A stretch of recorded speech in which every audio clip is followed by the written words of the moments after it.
is 3.0. And finally, we are now in industry 4.0, where based on the use of cyber physical systems to lift the boundary between the real and the virtual world. So this is what is really helping us now, that we are trying to lift the boundary between real and the virtual world. So industry 4.0, why I'm talking about industry 4.0? Because the education that we are now rendering has to cater to industry 4.0. Industry 4.0 is the door to the modern world and includes cybernetic, robotics, big data, nanotechnology, artificial... Ma'am, your screen is still not moving, ma'am. It's static. Your presentation, we are not able to see. Yeah. Yes. So this is the industry 4.0, where we are moving from, we are now currently in industry 4.0, whereas when we look at the education, we are at education 2.0, whereas we should be in education 4.0. Now this education 4.0, what is the characteristics expected to relate ourselves to industry 4.0? It is learning is customized for students. Then it should be project-based learning. Students should routinely experience internship, mentorship, and collaborative projects. Students to be assessed differently with conventional platforms and also factual knowledge. Students to play a major role in framing syllabi and curriculum. And students to become more independent with self-study becoming popular and teachers transforming into facilitators. Now, so what is the future of education 4.0, the curriculum 4.4 and faculty 4.4? All this should now move towards providing a holistic education 4.0. So for any society to modernize, education needs to be aligned with the fundamental changes in the nature of work and address the issue of sustainable employment. It should also be taking care of the role of teachers, which is going to be more of a facilitator and enabler of personalized growth. At the global level, in academic circles, people are now discussing the need of shifting from quality academics, and it should be a fine blend of academics and practice. They should have relevant industry exposure to make their teaching more effective and contextual. And beyond, it should be a proactive response to the evolving need of the industry and society rather than a knee-jerk reaction. So this is where our education 4.0 should focus. And when coming to that, we have a number of quality concepts that we are talking about in education. The concepts being students, parents, and future employees being the customers of the product. Is the education itself is the product, or is the student the product? As far as the teachers are concerned, the student is the product. But when we really look at it, education is the product that we are delivering. And if the student is our customer, then does the customer know what he has to expect from the education?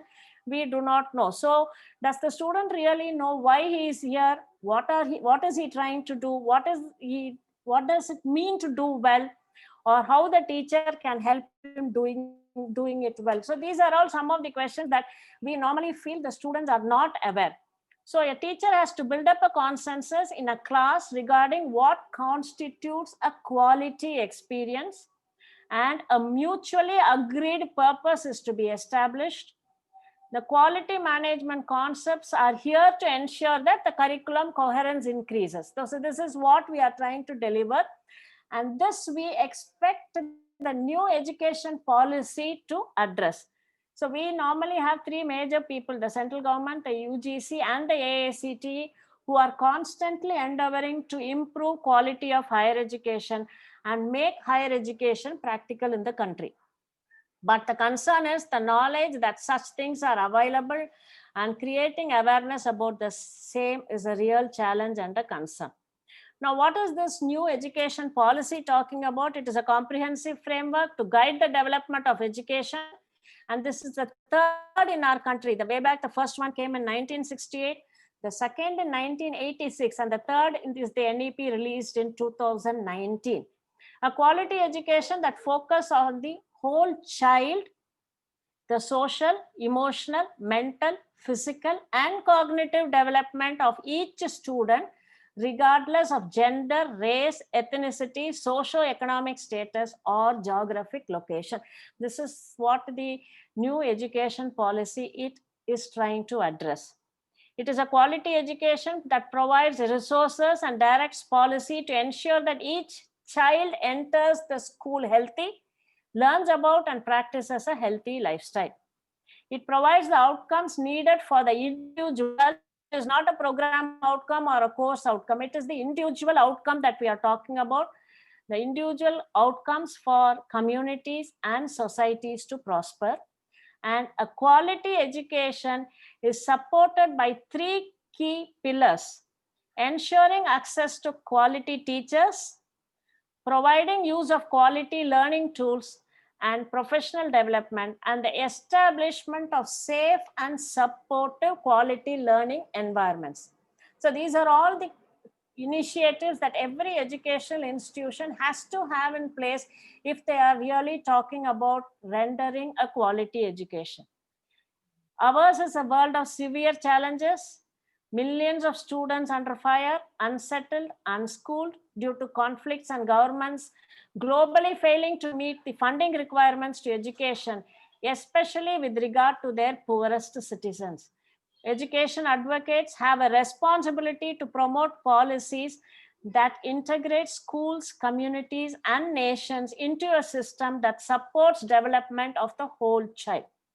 We must make sure that a quality education is such that an education that serves each child pedagogically and developmentally, which is inclusive and is structured to realize the potential of each child, is what a quality education is needed. So what is the expectation from such educational institutions? It is knowledge, wisdom, and character. And where do we stand here? Yes, knowledge. Institutes of higher education through their curriculum are expected to provide knowledge. Yes, we do provide knowledge. The know-how, yes. But when it comes to wisdom and character, is the education providing wisdom and character? We really are not at that. Wisdom makes them capable of deciding their priorities. Character development is the combined effect of knowledge, know-how, and wisdom coupled with motivation. So when it comes to this so-called character, is our education system supporting it? That's something that we need to really think of. Character development is recognized by certain traits: honesty, integrity, initiative, curiosity, truthfulness, self-esteem, ability to work alone and in a group. These are all certain characters that we expect every individual child to possess. But as a teacher, I know what is the extent to which we address this part of a quality education. So they think that these elements are to be taken care of by someone else. Wisdom and character, the two important human qualities, are best developed by making students participate in creative team activities. They should learn to set priorities, to work together, to develop social skills required in a society where teamwork is essential to success. This is as far as the education policy, NEP, that is trying to address. Now, what happens here? We are trying to define so much about quality, what is expected, what is the outcome, the education has to be individually addressing requirements and all that. But there has to be some good governance and standardization. So these are the two things that again are very, very essential for any educational institution. For example, in an industry, by the time a product is made and inspected, it is too late to make any corrections. Making defective products and throwing them away or repairing them is definitely waste of time, energy, material, human efforts, everything. Now, these errors can be prevented and wastage can be eliminated by doing away with the mass inspection and improving the manufacturing process and hence the product. So what happens? This is as far as industrial inspection I'm talking about. Now, trying to apply it to education, students' learning can be improved if the teacher's attention is essentially focused on the teaching learning process and not so much on their examination results. Measures taken by the academic institutions to standardize their syllabi and align their curriculum could constitute quality, but it requires a very well-designed syllabus to meet a mandated set of goals and objectives. Unfortunately, course curriculum is so strongly oriented towards testing and examination that the teacher's preparation is undermined and rendered ineffective. It is a fact that while grading the students in any group, 50% of them will be ranked in the bottom half and branded inferior irrespective of their performance. There is nothing so destructive of the joy of learning than to be told that you are a failure. Then the question arises as to what are we trying to accomplish through grading? What is this grading doing? Branding 50% of them are useless? I do not know. Whether the aim is to decide which students should be allowed to go for higher levels of education. Does it mean a set of students are not worthy of education? That is again a big question mark. Where the social cost of taking an inferior student is high, are we going to take these inferior students, which means our branding of them as inferior students is wrong. Examination results should only help the teacher and the student to jointly decide how to improve the educational process in the classroom. We need to turn our attention to a more fundamental issue. What are we trying to do? What are we looking for? What do we expect from our institutes of higher education? These questions lead us to the more important question: how should an institute define its purpose and stick to it? It is important to know what proportion of the pass outs has been accepted elsewhere for pursuing higher degrees, accepted elsewhere for employment. These are very much important. That too, employment without getting trained. Normally, we give them some education, they are recruited, and the employers will have to train them again for their requirement. And the most important criterion is how much did the students learn. So these are all the quality aspects that we need to we need to address. And here again, I emphasize the education that is being offered in our country is education 2.0, and we are now supposed to be at education 4.0. Again, there are different perceptions, two sets of perceptions, one by the faculty and the other by the administrator. Administrators feel that preparation should comprise evolving administrative infrastructure, organizing conference, bringing consultants on the campus, and advertising for a new assessment coordinator. They are done with addressing the quality.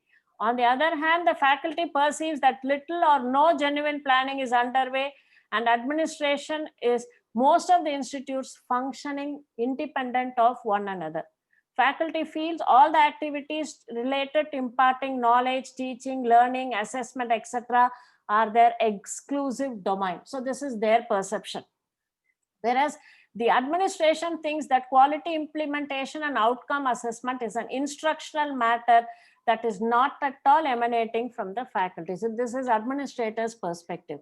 It results in the administration exerting influence over intellectual matters, forcing the faculty to defend their intellectual territory. The difference in perception becomes a major source of faculty administrator conflict and is one of the foremost contributors to the culture of resistance. So teachers and administrators require special competencies, both knowledge and know-how for implementing quality management practices.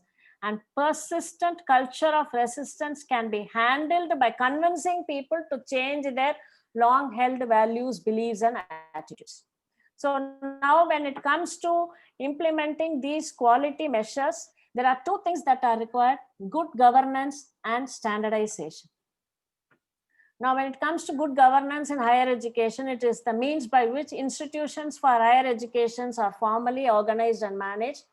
Too many times we see the meaning is being diluted, but accountability should be the new code for teacher evaluations linked to student academic achievement.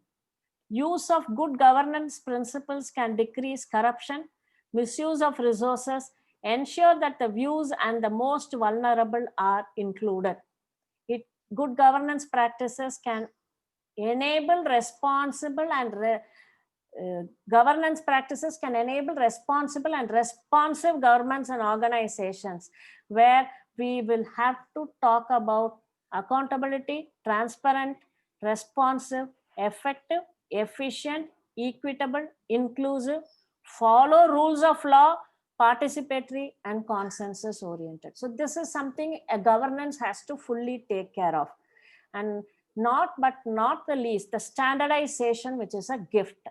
Standardization is not a dirty word in education. A standard is nothing more or less than, at this moment, best known possible way to perform the work to deliver the targeted end result. This is what standardization, according to me, is. A standard enables an organization to avoid problematic situations, because I will not forget those days when we were working with our standardization people on risk management, where when we did that survey, we realized many of the risks we could have averted.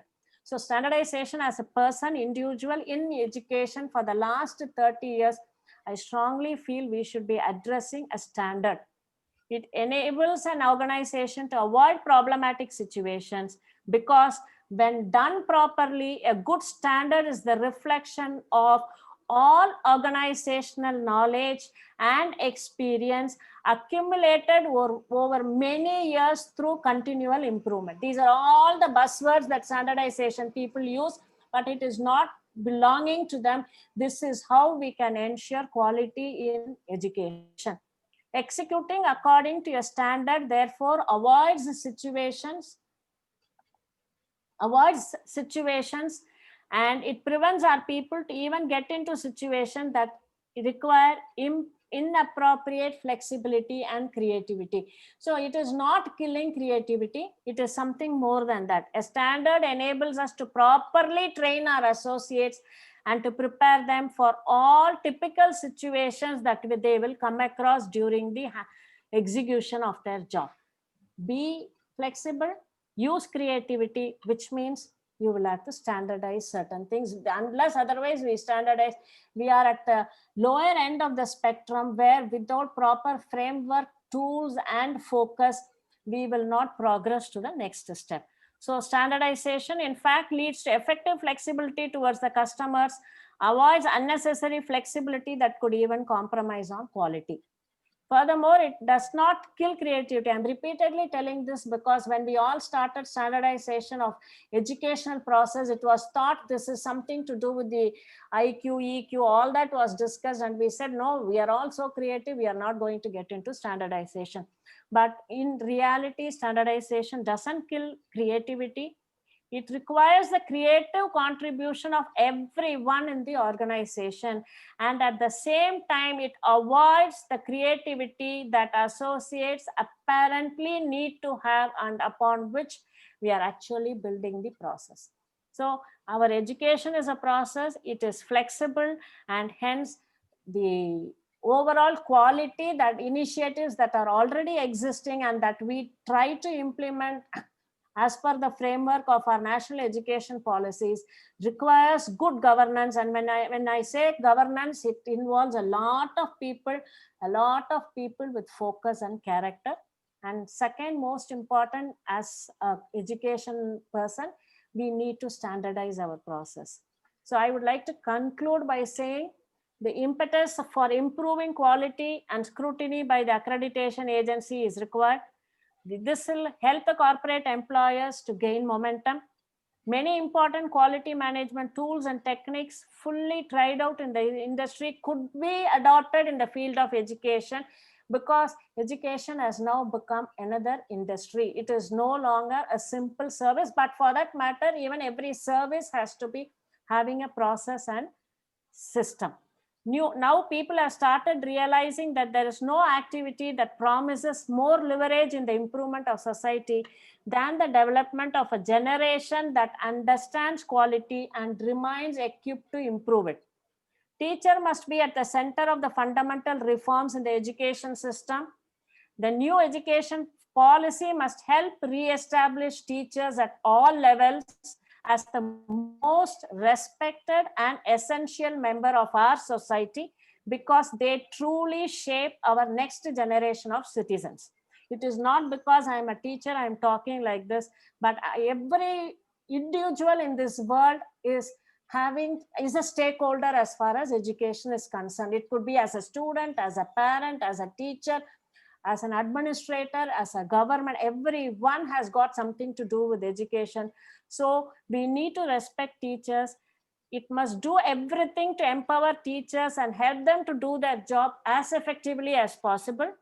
The new education policy must help recruit the very best and brightest to enter the teaching profession. I am not talking about a NET or a SET or a PhD. This is not what quality education is all about. They only the best and the brightest should enter the teaching profession at all levels, ensuring livelihood, respect, dignity, and autonomy. I am repeatedly harping on certain personal traits like respect, dignity, and autonomy, and while also instilling in the system basic methods of quality control and accountability. Gap between current state of learning outcomes and what is required must be bridged through undertaking major reforms that bring the highest quality, equity, and integrity into the system, from early childhood care and education through higher education.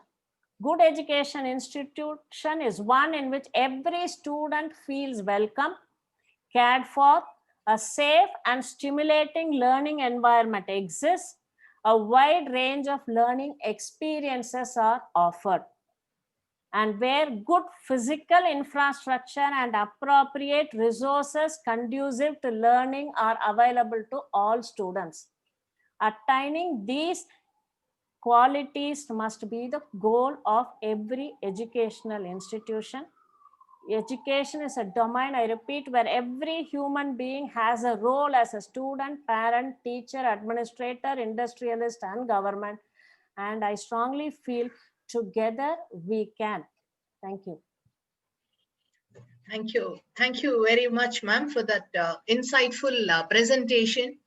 And you're still saying that a lot of standardization is required, and we are all thinking that you've been having a lot of regulatory norms and NAC, NBA, and so many other frameworks that are in place must have brought some standardization by this time. Very interesting insights, and we are all maybe we can have an exclusive session whether education is still a societal venture, or it has already attained an industry tag. We can have a separate session on that some other time. Thank you so much, ma'am, for that Thank you. insights. Thank you. For those insights. Maybe we can have the question and answer towards the end of the session. Sure. Very detailed presentation, ma'am. So next session as we have is by Dr. Senthil. Just give me 1 second, please. Yes, ma'am. Yes, ma'am. Purna ma'am can close the... Yeah, I'm doing it, Savan. I'm doing it.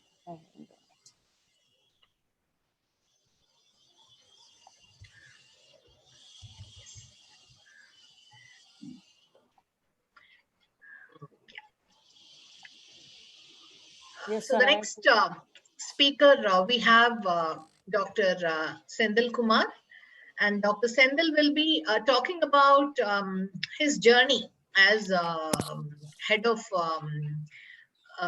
coordinator for rolling out this quality initiatives in his organization.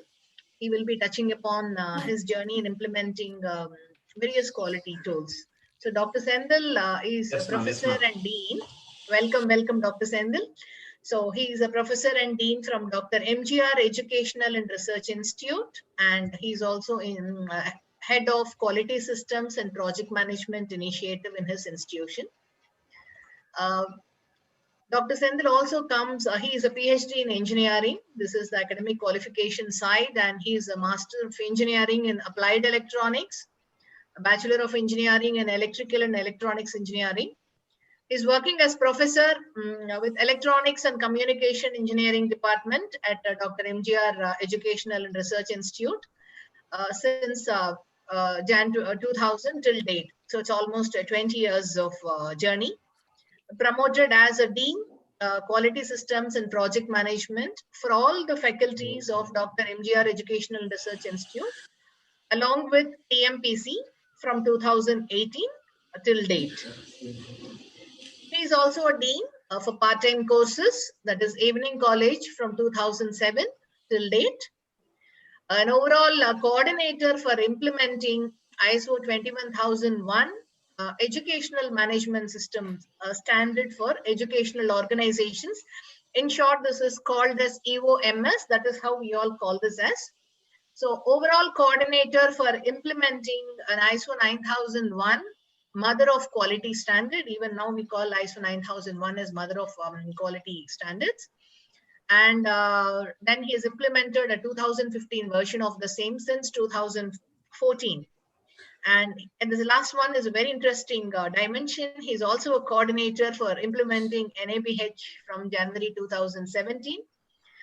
We welcome you, Dr. Sendil. Over to you. We are looking forward to have your presentation on benefits of implementing this quality management systems, the standards ISO 21000 in an educational institution.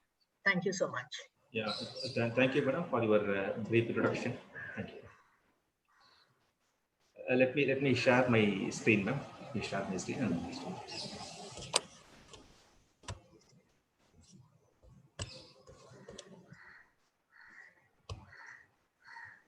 I will be sharing the screen, ma'am. I will be sharing the screen.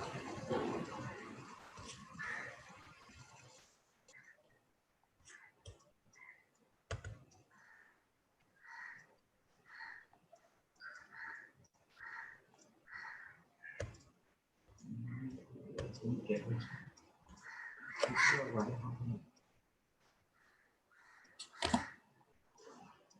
Madam, it is good evening. It is. Yeah. Good evening to everyone. Ma'am, am I audible, ma'am? Am I audible? Clear, sir. Yeah. Please continue. Yeah. First of all, I would like to thank Madam for the brief introduction, as well as I would like to thank Purna Madam for brief introduction about the quality of institution. He was rightly talking so many important points. Madam also told to keep the institution in the quality manner. The standardization also very important. Standardization also very important, as Madam rightly said. So now let me share my experience or share my view on while implementing the ISO 21000:2018 version. Okay.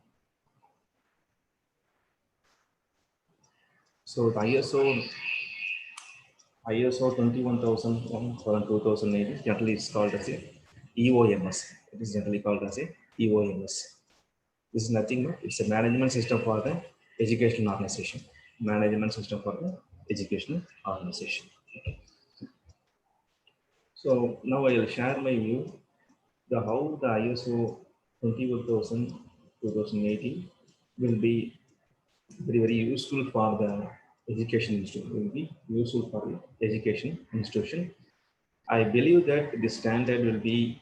I believe that the standard will be very useful for starting from pre-KG to starting from pre-KG to the institution doing PhD level or in any dimension. You take any faculty, this will be the very useful standard. As Purna Madam said, to maintain the standardization,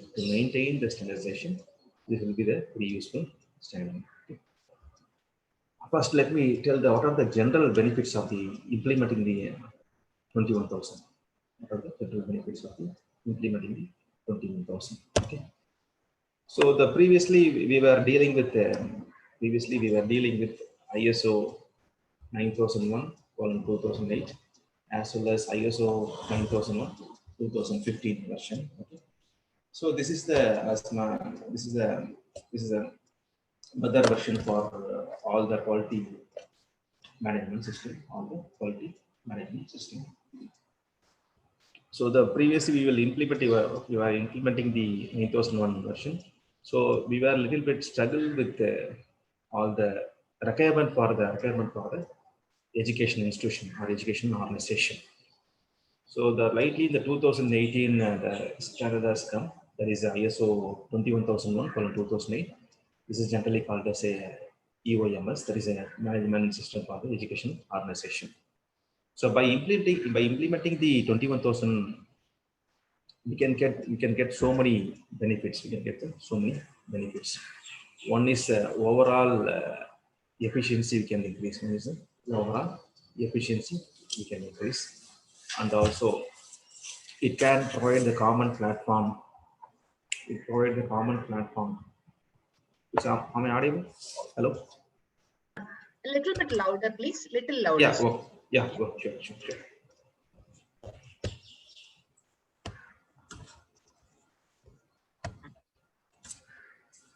So it will be increase the overall efficiency of the process approach, and also it is act as a common tool for the management. Common tool for the management. It is like a bridge between the learners and other beneficiaries. It will be bridge between the learners and other beneficiaries. Okay, and also that you will be engaged. The employees will be engaged in the proper manner. The employee will be more engaged in the target towards the target, and also it reduces the risk level also, and also it reduces the risk level also. It provides consistency in the transparent manner. It provides the consistency in the transparent manner towards the target, okay, towards the target. So, and also it is provides a strong basis, and also it provides the strong basis for development of the or requirement of the national and international level regulatory requirement and statutory body requirements. Okay. So let me explain how this will be benefited by the two demonstration.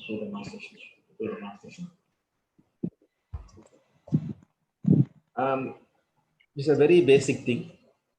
It is that is a overall efficiency of the any institution or any organization can be improved by following the PDCA cycle, by following the PDC cycle. That is a plan to check and act. Okay. So this is always towards the target. This is always towards the target with intent to which focused on policy, objectives, and strategic planning. So now I will explain with a simple process. Okay. If you take any institution, okay, we have that teaching learning evaluation process. Okay, teaching learning evaluation process. So before going to that, let me explain regarding the interested parties also. The small example I will start. Okay.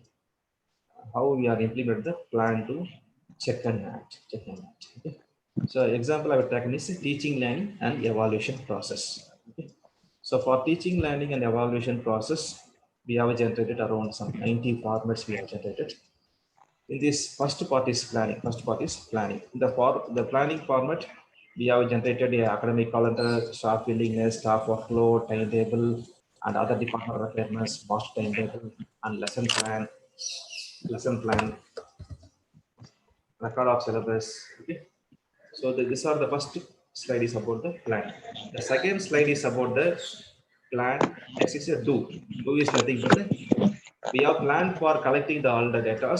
Okay. We have planned for collecting all the data, but it should be recorded. So record of syllabus, attendance record, slow learners attendance, advanced learners list and counseling, lab learners, and so many things are for to do the process.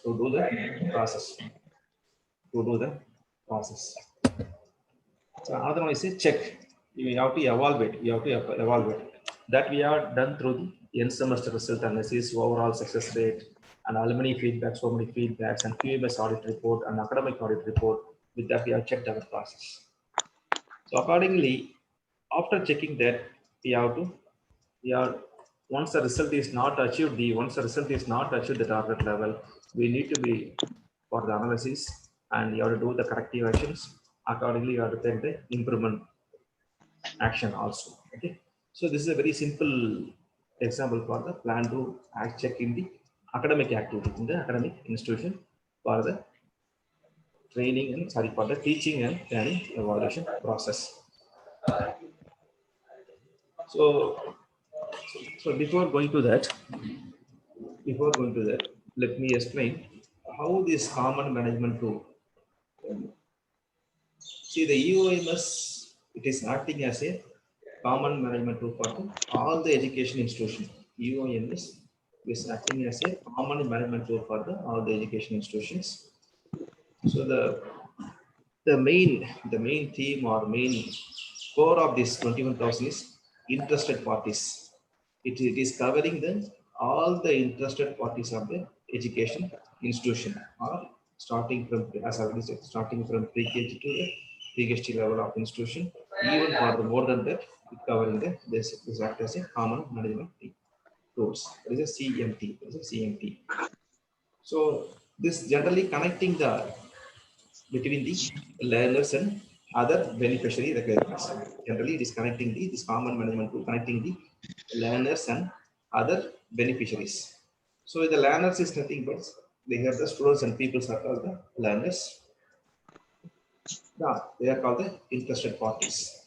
So other beneficiaries like the government, labor market, parents and guidance bodies, including staffs, volunteers, media, society, external providers, shareholders, employers, all those are called as interested parties.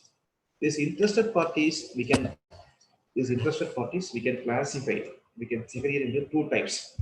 Okay, we have to segregate into the two types. One is a internal interested party. Second one is a external interested parties. Who is the internal interested parties? The learners, staff, management, and as well as sub-staffs, including our catering people and other supporting departments. They are called as internal interested parties, including top management. Who is the external interested parties? Statutory body requirements, approving agencies, industries, institution, employers, society, as well as media. They are called as competitors. They are also called as external interested parties. So, interested parties. Okay. And now let me come to the point. Already I told the EOMS, that is 21,001, covers all the requirement of the interested parties, which is related to the educational organization. Okay, this we can categorize it to the two types. One is the internal interested party, another one is the external interested parties. As it is internal interested parties, they are called the learners, staffs, and the management. Learners, staff, and the management. Okay. So for this activity, for learners, already I have shown the example. For learners, we have conducting the classes, capturing the attendance, conducting the evaluation process, okay, conducting the evaluation as well as we are taking the feedback, and then we are doing the corrective actions for the purpose of the provide the quality education to the learners, as well as staffs also. Okay, staffs also they are called as internal interested parties. Okay. So I'm not going into the deep who is a learners, who is a staff, I don't want to go. Just I want to share how we have implemented 21,000 in our organization. How we have implemented 21,000 in our organization. Okay. So as I told, interested parties, internal already we have discussed. External interested parties, statutory bodies and certification bodies, they are called the external interested parties. So to maintain that, okay, to maintain the quality of the institution, okay,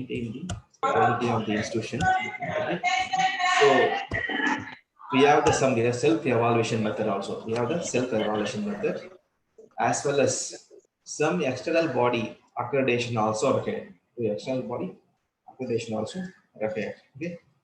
So as Madam said, we have the so many institutions. Okay, we have the so many institutions in our Tamil Nadu as well as in Pan India, across the Pan India. We have the thousands of engineering, thousands of arts and science, so thousands of other institutions. Okay, so even though you have the so many institutions in the single place, we need to maintain the quality. Okay, we need to maintain the quality to ensure the quality. we are going for the sector accreditation, certification, and so many process we are going. So many process we are going. Okay.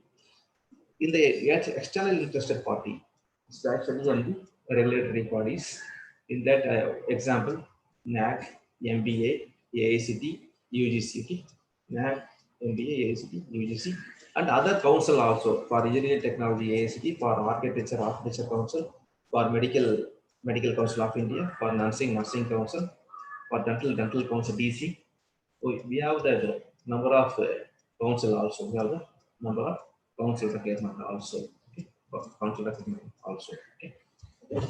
So running the university in the standardized manner, we need to capture the data in the proper. We need to capture the data in the proper manner. Okay. So we have listed already NAC, MBA, and other councils, AICT, UGC, and so many requirements, as well as certification bodies like other ABAT and ISO, like internal interested party requirement, like learners and staff requirements, also equally valid. Okay. So to achieve this, first of all, we need to identify the what are the requirement of interested parties. What are the expectation of the interested parties? That is very important. Okay, we need to identify what are the needs and the expectation of the interested parties. Okay, if you take, for example, if you take the NAC, in the NAC we have the 7 criteria, and out of 7 criteria, there is only teaching, learning, evaluation. Okay, teaching, learning, evaluation, curriculum aspects, research, innovation, and extension, and infrastructure, student support, as well as governance and institutional values and best practice. Okay, these are the 7 criteria. Okay, in each and every 7 criteria, we have the so many measurable and quantitative and qualitative indicators are available. Quantitative and qualitative indicators are available. Okay, this is the one aspect. Like that, we have NBA, we have AICT, we have UGC. Okay, UGC, as well as council for each and every department. Okay, council for each and every faculties. There is architecture, medical, dental. Okay, we have that. So we need to identify the needs of all the interested parties needs and expectation of all the interested party that need to be listed. Okay, that need to be listed properly. Okay, that need to be listed properly. For example, for XC University, they want to go for the NAC or NAC inspection. They want to achieve A++. They want to achieve the A++. Okay. So to achieve the A++, we will take some simple criteria that is in the research, innovation, and extension. Okay. This is having the more weightage in the NAC accreditation. These are the more weightage in the accreditation. More weightage in the accreditation. So we need to focus all the criteria. But by example, I have taken is a research criteria. So need to identify what are the KPIs for the research activities. Okay. So and then we have to do for the risk analysis also. Okay. First, you have to identify the benchmark to achieve the A++. And then we have to analyze strength and weakness of our institution or any institution. We have to analyze. Okay. So that is also called as a gap analysis. That is also called as a back analysis. Gap analysis. First is need to identify the benchmark to achieve the A++, and then we have to achieve the strength and weakness of our institution, so that we can analyze the gap. Okay. So based on the gap, we need to fix our quality objectives. As well as we have to create our EOMS process also. We have to create it. Okay.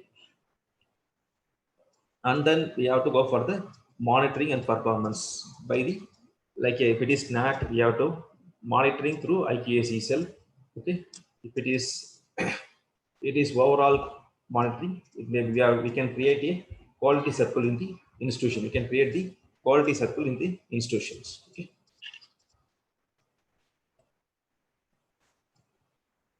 So based on all those things, we can create the vision, mission. So vision, mission, and EO policy are also one of the input for the identification of the needs and expectation. Needs and expectation. So let me explain with the few examples. Okay. So a few of the requirement of the interested parties. Okay. One is the learners. Okay.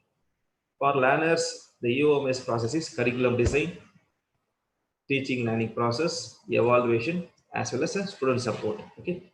These are the EOMS process.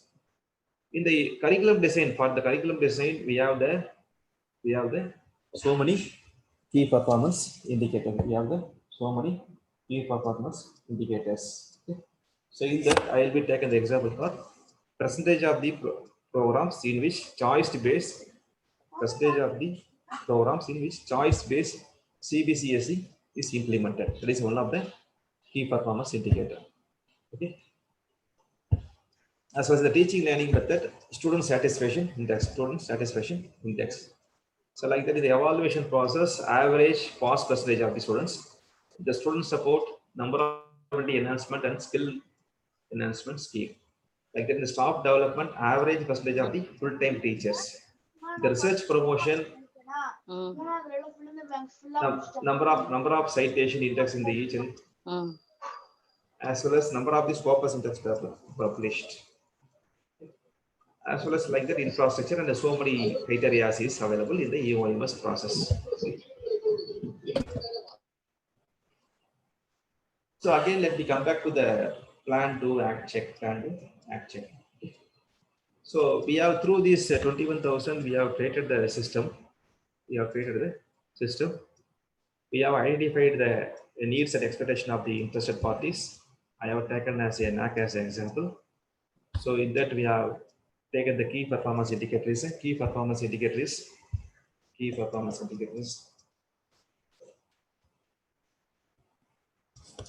Ma'am, am I audible, ma'am? Well, sir, the screen is not there. Yeah. Let me check it. Yeah. Otherwise, when audio is very clear, sir. It's fine, ma'am. Yeah, fine. Please continue. Yeah. We have created the simple format using the 21,000 guidelines. Already I told we have taken the example as a NAC as a process. Okay. In that we have taken the key performance indicator in the case of the number of staff completed PhD. Okay. Number of staff completed the PhD. This as a one of the example. For that we have fixed it for electronics and communication department. We have taken a target level is 15. And current level is 10. Okay. Current level is 10. So in the percentage also we have given, we have achieved, as on current date, we have achieved 66.66% we have achieved. This is on target days is 10/11/2020, 10/11/2020. Okay, 10/11/2020. Okay. So we are keeping the review meetings every 3 months once, every 3 months. There is a frequency also need to be checked. Okay. So while we conducting the meeting on 2020, in the month of February, there were the 5 faculties were given the application. They were selected for the PhD. So we need to check the process. In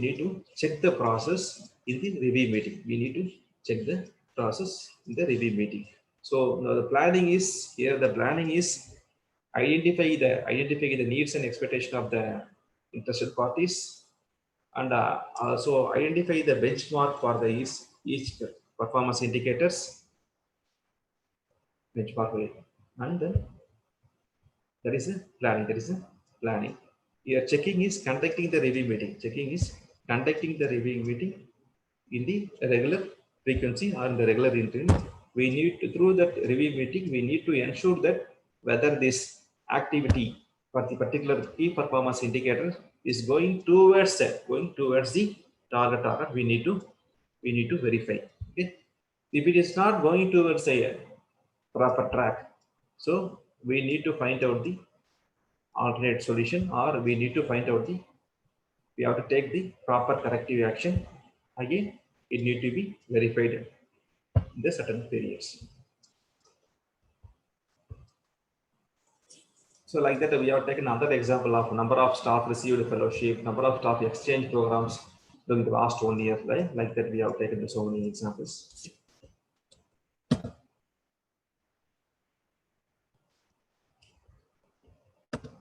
If you see that in the check, plan, do, check, act, okay? In the checking part, there is one column called the review meeting outcomes and the review meeting dates, okay? Already I told the first process planning, everybody is clear, checking also clear, and plan, do is nothing but the performing this entire activity, performing this entire creating the format, and that is called the do. Okay, action taken to achieve this target. Okay, do is nothing but action taken to achieve this target is called the do. Okay, so the act is nothing but the after taking the necessary feedback, whether if it is not achieved the target, we are taking the corrective action. Again, it needs to be evaluated. That is called the act. That is called the act. So let me explain the review meeting part also in the next slide. So for the review meeting, we have taken the review numbers and date and current level, as well as a review meeting in charge, current level in percentages, as well as what are the points we have discussed in the minutes of the meetings. Okay. For this, we have taken another example is called the staff using number of staffs using the ICTs and learning management system or e-learning resources. Okay. So in that we have taken the for each and every indicator or each and every process, we need to fix the some responsible person or coordinator will need to be fixed. Okay, it should be always the meeting should be with the related to the KPIs.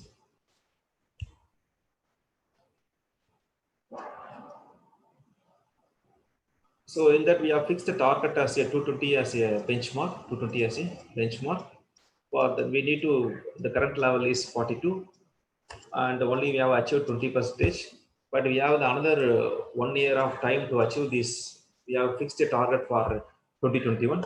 But this is the data taken in the during the second month of 2020. Okay.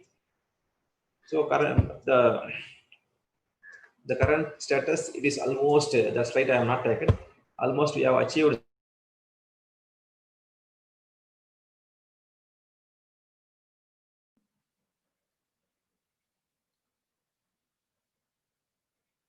So we can go for the proper mission and statement, as well as social responsibility, education progress.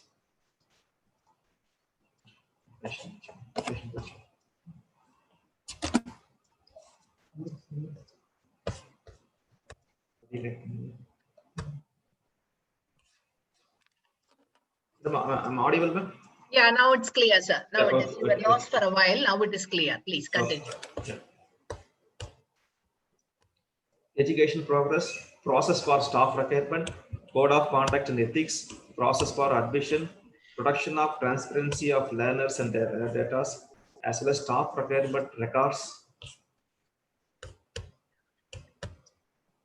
and communication process, how to communicate with the stakeholders and other people, and need for special needs for learners, resource and training support, as well as feedback activity also, as well as feedback activities, and creating the better environment for the education.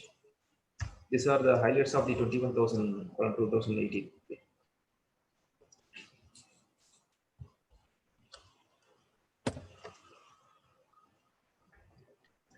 With this, I have completed. So the overall thing is, ma'am, in our institution, we have implemented 21,000 in all the sectors, ma'am. starting from engineering, technology, nursing, physiotherapy, and catering, medical, dental, law, education, and architecture. Across our all the faculties, we have implemented 21,000. Excellent. Okay, the previously to maintaining data, we were finding some difficulties. After implementing the 9001, we have achieved some portion. But we were always feeling that for the standard is not 100% suitable for education organization. But then some point of thing, the 21,000 colon 2,000 EOMS has come. It is very odd for all the education organization and institutions. It will be very odd. So through that, all the quality initiatives and quality targets can be achieved. Target can be achieved. So now we have created the single platform, and we have created a single platform to achieve all the requirement of NAC, MBA, ABET, AICT, UGC, as well as the council requirement also, Very good. Very nice. With this, I'll be completing, madam. Remaining, during the question and answer session, we will discuss. Thank you. Thank you. Thank you so much, Dr. Sendil, for the detailed presentation. Integration of a management system with your regulatory requirements and your various other requirements, academic ones, it is not easy. It takes, that itself is a journey. You just made one statement, very relevant statement, that having implemented ISO 9001, you felt that it was not complete in all respects. Yes, which is very, very true. See, ISO 9001, as we still call that as a mother of all standards, and but it is a very generic standard. So EOMS is actually your sector specific. ISO, of late in the last few years, what ISO is doing is they started releasing sector specific standards, capturing all the requirements of that sector, taking into global requirements also into consideration. So this is what the purpose of all this engagement for the educational sector is, to sensitize the industry that there is a standard like this is available, a good management system framework, and having an educational policy on annual, it is the right time for educational organizations to kind of integrate all your various management system requirements, your regulatory requirements and academic requirements, and then bring it under one platform. And I'm sure you must have spent few years on this integration exercise. Yes, ma'am. Still, we are in the midway only. No, I really appreciate, and hats off to your institution, because I remember it was almost about 2 years ago when you took one session sharing your experiences in one of the sessions, and where we all appreciated the initiative of your organization. Thank you for joining us. Please do stay with us for the question and answer session. Sure, no, sure. With this nice opening that Dr. Sendil has given, now this is for Ms. Aarti Khosla to take it forward from here. The next speaker of the day is Ms. Aarti Khosla. Just a second, ma'am. I'll just do the introduction. So she is the founder and CEO of COAE International, which is a Center of Assessment for Excellence. She will be doing the next session for today. Just a second, I'm just opening the profile.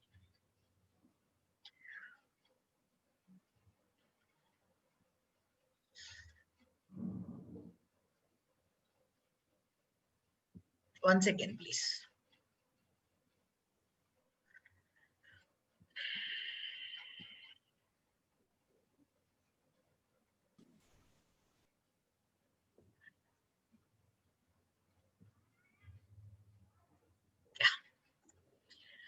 So Aarti Khosla, she's the founder and CEO of COAE International. She's an expert in National Education and Skill Development Service Sectional Committee. And she is also an expert in Bureau of Indian Standards, Government of India. So she has helped various ministries of the Government of India for institutionalizing the quality management systems. And she is also an Indian representative at Technical Committee TC232, Secretariat DIN, Germany, ISO for standardization in the education and learning services domain. She has more than 2 decades of experience, having associated herself with more than 1,000 educational institutions. You name them, whether they are schools or colleges or universities and training and learning and development organizations. She has a master's in education, master's in economics, and MBA. So welcome to you, ma'am. Thank you for accepting our request and joining us today. She will be doing a detailed presentation on what this EOMS is all about and what is COA's role in connecting with the industry and things like that. Over to you, ma'am. Thank you. Thank you, Ms. Rama. Thank you so much.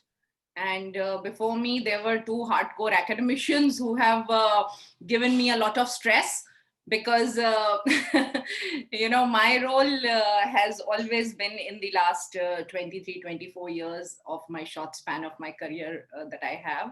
It has always been that of an expert in the management system standards for the education sector.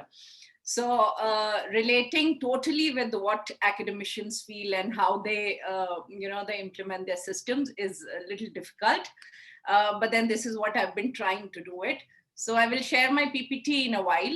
Let me first build on what my previous speakers covered. I think we all agree that the importance of education sector can never be undermined. Education not only enables the development of the intellectual skills and knowledge, but also leads to an effective growth and development of the economy of the country. Thus, the education system, of course, has a great responsibility to ensure that our learners, they don't just become learners, rather they become innovators, researchers, forward thinkers, critical thinkers, problem solvers, and also trainers and educators. They are the ones who are going to lead the nation. As my previous speaker, Dr. Senthil, mentioned that there are a variety of stakeholders in the education sector, including students, their parents, the guardians, employers, the corporate sector, teaching staff, non-teaching staff, the government, the funding agency, the regulators, the affiliation and accreditation bodies, evaluators, rating agencies, auditors, and who not. So everybody is a stakeholder. I think all 87 participants who are currently present here, we are all, each one of us is a stakeholder in the education sector. And we are all influenced by our own interest in the educational organizations, right? So we were a part of the educational organization through our children. We are still a part of the educational organizations, and through our professional associations, of course, we are all there. The 3 concepts here which become really crucial, they are, number 1, the quality systems or standardization in the education. That is the need of the hour, and that is what both my previous speakers have also been laying a lot of emphasis on. 2 is the program or the course evaluation, how effective our courses are, how effective our programs are. And the 3rd one is, of course, the system approach. So we don't go on inventing new things each day. We need to follow a system which our next generations can also adopt and they can learn from it. As you know, my previous, both the speakers have also mentioned that we need to build on the organizational knowledge. So I think these are the 3 key areas that we need to see. And all these 3 need to be consistent and compatible with one another with regards to the goals and the organizational structure of the educational institutions. Thus, I feel an evaluation model that can provide us with a new perspective for the education management, for an effective and an efficient implementation of the systems and program improvement in something what is now needed. In fact, during the pandemic situation, we are all aware that several schools and higher education institutes, they've initiated a lot of innovative technology-based learning models for effective and continued delivery of the education.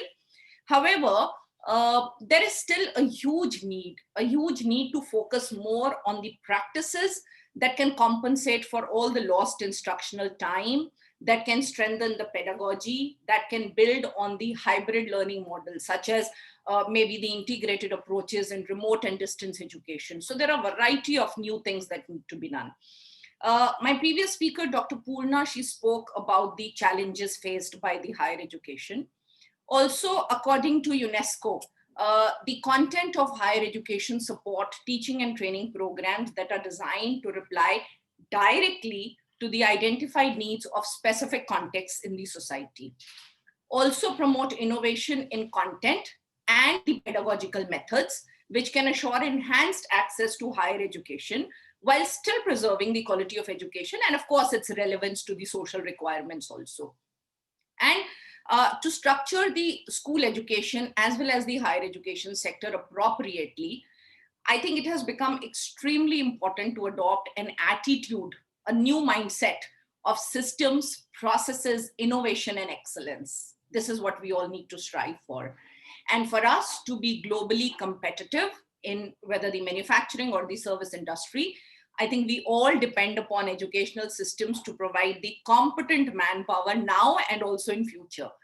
The current phase is the most important time, I would say, for the education sector in India. As Dr. Purna also mentioned about the new education policy, I think a complete transformation is going to happen through the new National Education Policy 2020, because it is going to change the mindsets, of course.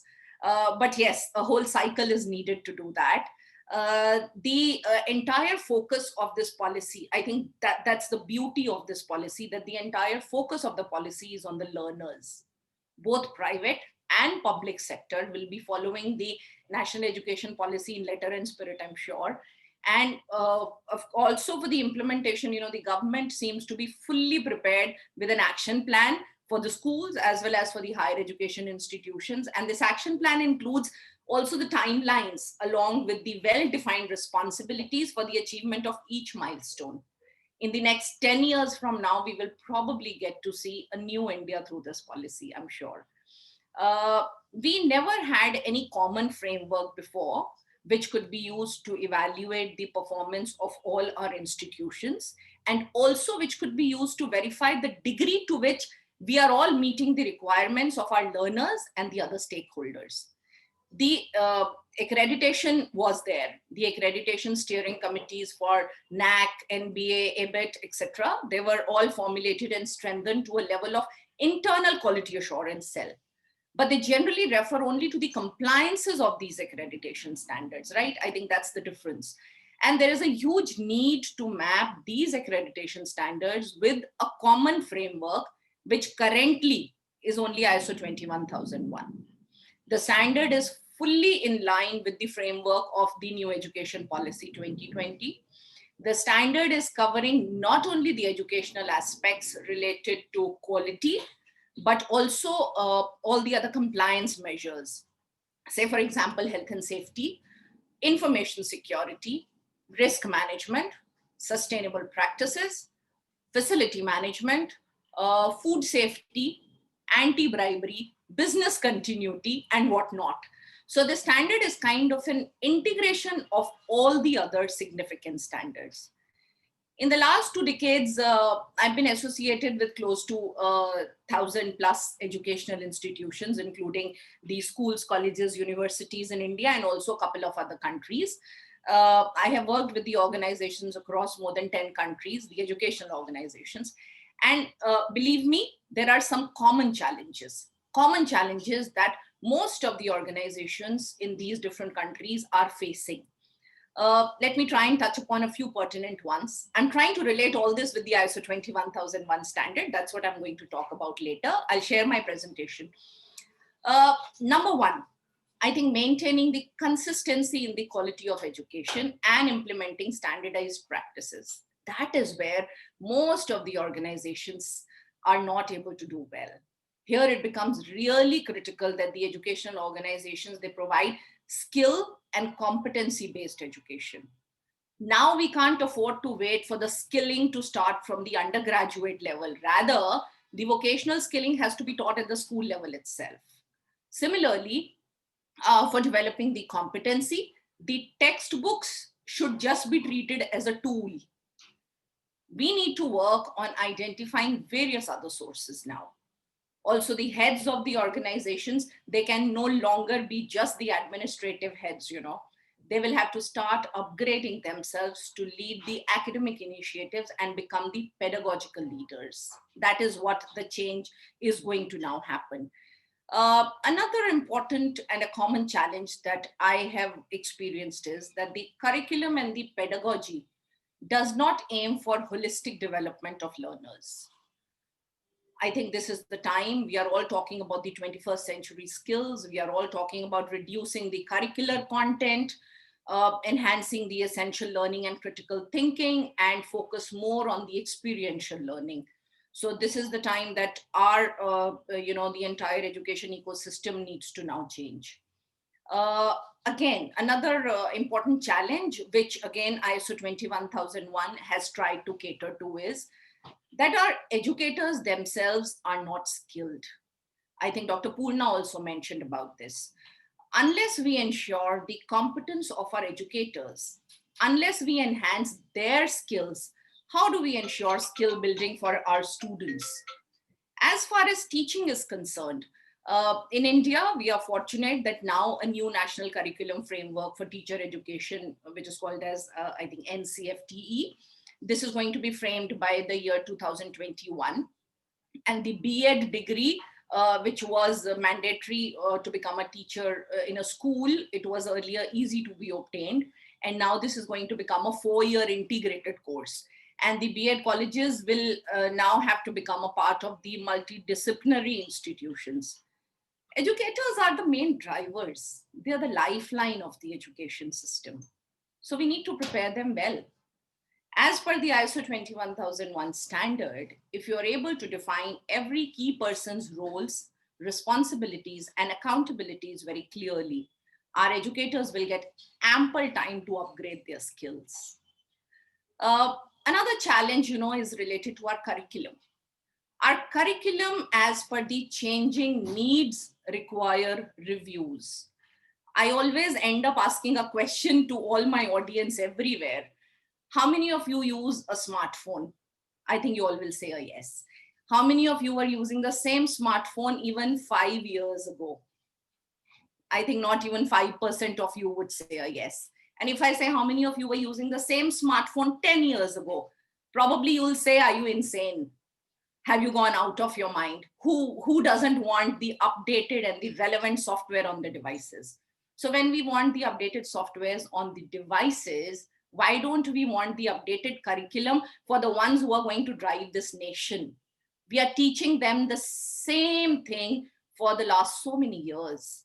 And now is the time. Please use ISO 21001 as a tool and continuously review your curriculum. We need to integrate our assessments with the teaching learning process.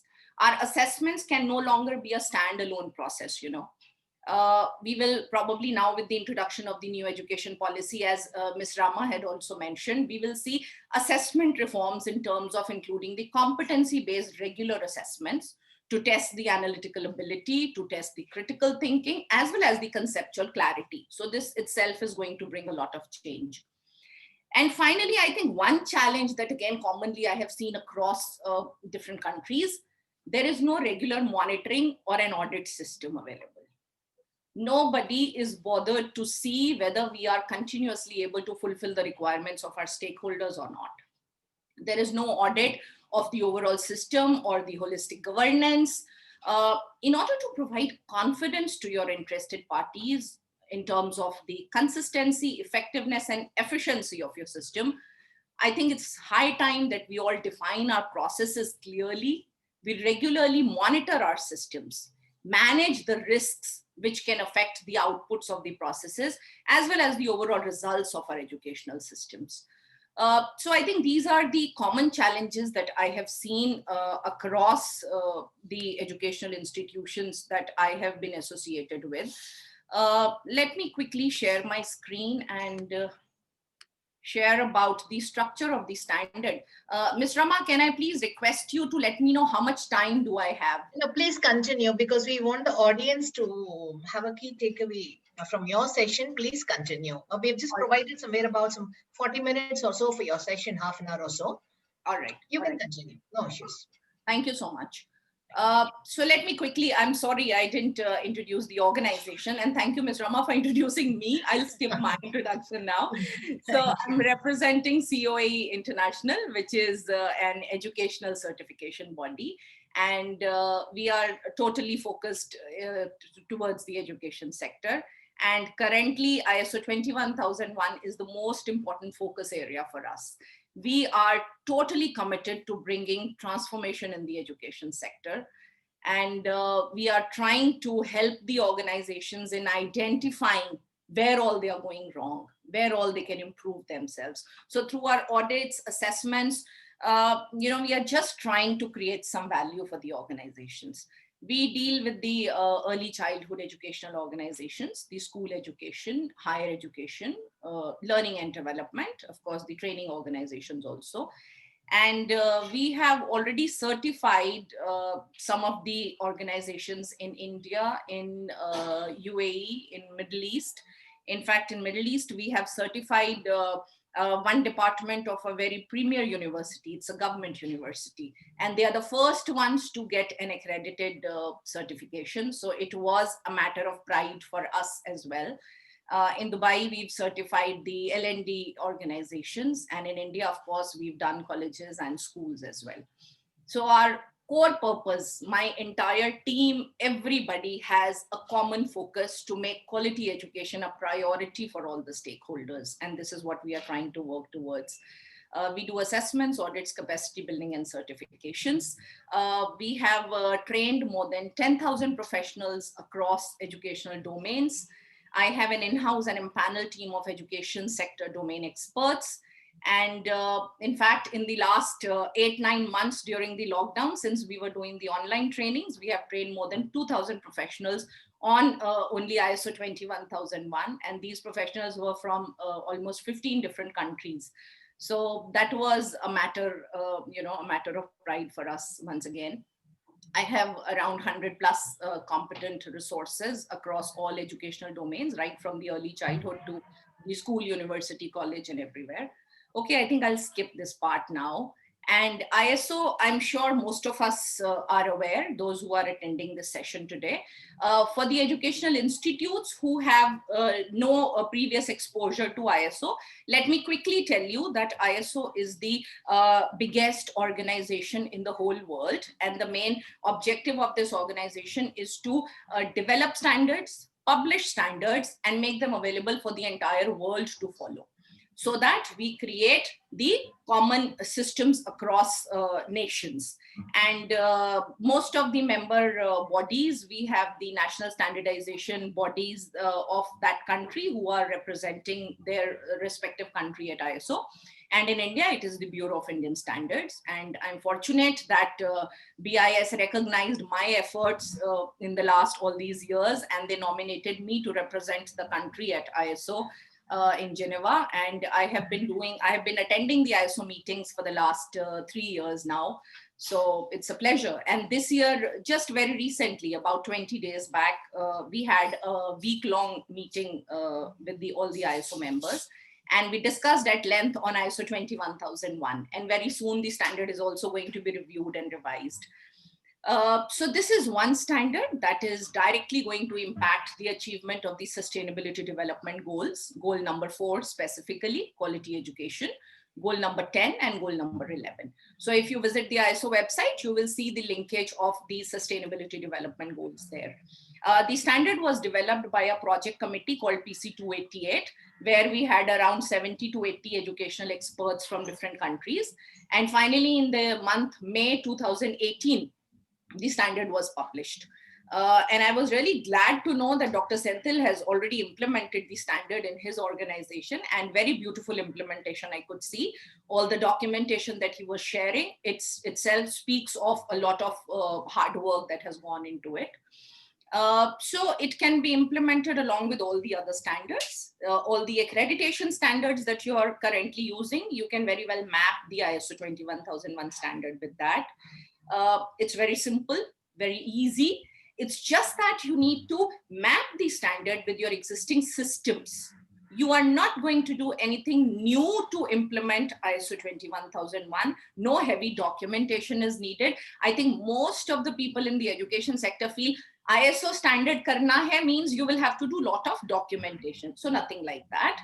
Please review your existing system, understand what the standard requires, understand those requirements, and trust me, 70% of what you're already doing, you will be able to easily map it with that. It's just that you need to continuously go on upgrading your systems and continuously go on improving your system. So again, I would say it's not difficult. Yes, the standard is quite elaborate. It has been developed on lines of ISO 9001, because 9001, as Ms. Rama also mentioned, is the mother of all standards. But 21001 is a sector specific standalone standard. So please don't mix it with ISO 9001. A lot of our clients, lot of COAE clients who have already implemented 9001 and now they have implemented 21001. If you want, you can speak to them and understand what difference it makes. So 9001, of course, is a very generic standard which any organization can implement, whereas 21001 is only for the education sector. But the beauty of this standard is, you know, it's not only the formal education organizations who can implement, even the non-formal can do it. So if you are a training institute, if you are a coaching institute, you're a mentoring institute, even if you are teaching, you know, swimming and giving yoga classes, but you are a legal entity, go in for ISO 21001. You can strengthen your teaching learning operations. A small college with just 500 students, a big university with more than 10,000 students can go in for it. A small Tamil Nadu State Board school can go in for it. A big international curriculum school can go in for it. A CBSE and ICSE, you know, anybody can go in for this standard. And you will yourself see what are the improvements that you get when you implement it. This is the overall structure where it's again based on what Dr. Senthil has already covered: plan, do, check, and act cycle. So I will be touching upon the requirements of the standard quickly.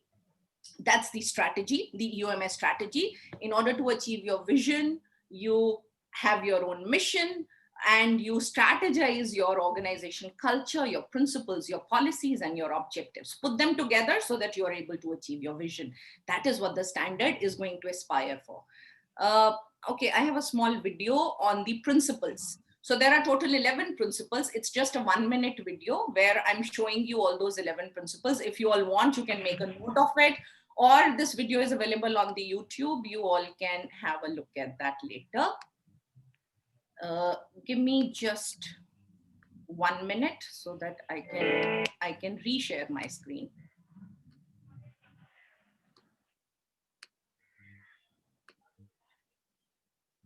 Yeah.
Okay, thank you so much for being patient. And may I know, in case somebody would like to quickly share, what were the main principles that you just saw?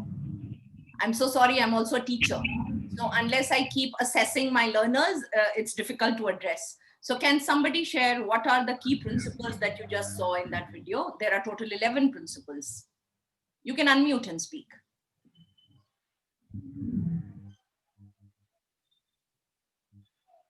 Oh, did no one take a note of those principles? Yeah, visionary leadership. Oh, yes. Engagement of people, data security, ethical activities, social responsibility, relationship, top management. Wow. Dr. Sendil, this is improvement and process approach. Dr. Sendil and Dr. Sumati, both of them. Wonderful. Thank you. Thank you so much. I'm really happy that you made a note of it. And also there is a slide you can note that 11 principles. So I would request everybody to please again put yourselves on mute. Thank you. So as compared to the ISO 9001, there are some additional principles like social responsibility, accessibility, and equity. That's a very important principle, where we are talking about, taking care of the needs of the learners who come from diverse backgrounds, who also have some special abilities, special needs. So that's accessibility and equity. Then we have ethical conduct in education. So having your ethical policies and practices in place, making it known at all the levels, the importance of adopting the ethical practices. Taking measures to control plagiarism, there is so much of research work in the higher education sector. So how do you control all of that? And finally, it's the data security and protection. Whether you have the multi-stage backup policies or you have the, the regular data security policies, and everybody should be aware of it. The access needs to be controlled. The people who have the access to the learners' data, they need to be authorized to use that data. So very important principles, and they can be implemented in a beautiful manner in an educational institution. If you read principle number 6, I feel this is a very, very important and a critical principle. It says evidence-based decisions. So all big and small decisions that we all take in our educational institutions, it's very important and pertinent that we have a lot of data, and all our decisions are taken based on the data analysis. We don't merely assume things and then make decisions, right? So each and every principle, I think, is a very, very important principle. This is the entire, I don't have much time. Otherwise, I love talking on the 11 principles. Maybe we can conduct a separate session on this. This is the entire structure of the standard, where you have got 10 clauses, requirements. Another beautiful aspect of this standard is that it has given you a lot of additional guidance. If you are implementing it on your own or you are taking help from an expert, please do refer to these annexures. Annexure A, which is about the early childhood educational organization. So all the early childhood schools, you call them as play schools, preschools, early childhood schools, pre-primary schools. So they all need to implement this. It's a mandatory requirement, okay? It's a normative reference. And Annexure B is giving you the principles, all these 11 principles, their definitions, how do you implement them. Annexure C is about interested parties, who are they and what are their requirements. D gives you the guideline on communicating, the entire internal and external communication process. E has given you a very elaborate set of the list of the processes and the measures, the KPIs, the tools that you can use in the educational organizations. F has given you a lot of guidance on how you can map the ISO 21001 with your regional standards, with the local standard, with the national standard, with the accreditation standard. So looking at this, you would know how to map it.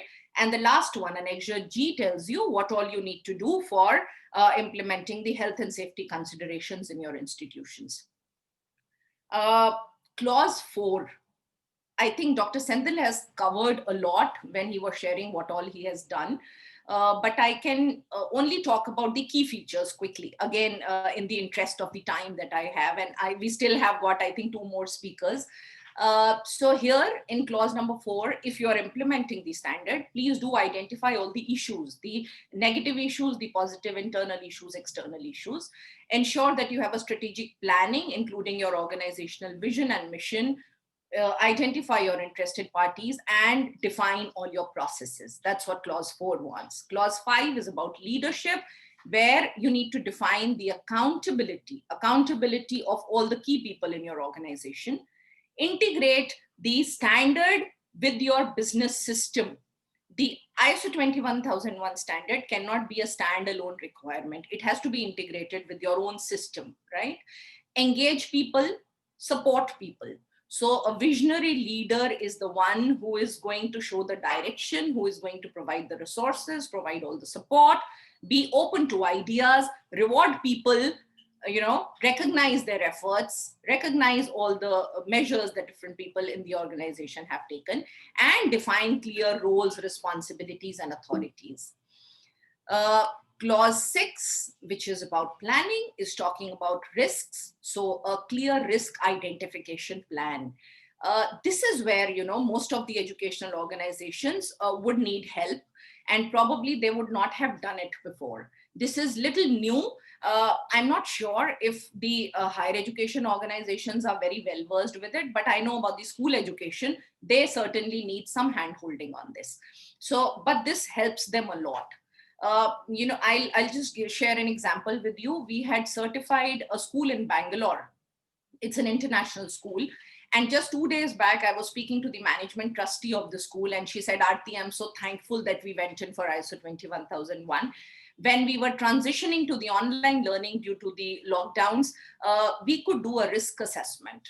And we knew what all can go wrong. We identified all the potential risks, and we took all the relevant actions, and we mitigated those risks. And she said, now when we again have to gradually go back to the classroom teaching and hybrid teaching model, again, this risk assessment is helping us a lot. So I was very happy to hear that. And this is also talking about the resources, your internal resources. Clause 7 is typically talking about the human resources, the competent manpower, training them, reassigning the jobs, reallocating the work, or taking all the measures to enhance their competencies. Have your recruitment criteria well defined and transparently made available to all the relevant interested parties. Then you also need to evaluate the effectiveness of all the training that you are conducting for your manpower. Ensure that you give safe facilities, whether in the classrooms or outside the classrooms, on the campus, on the playground, outside your school gates, your transportation, your medical facilities that you're giving. So all the resources that are there, they have to be safe, right? Your indoor, outdoor, and digital resources have to be safe. Now with the online teaching, I am not sure how many of you have heard of cases that are being reported. There is a lot of internet abuse happening. So because of the online teaching, the data is getting shared.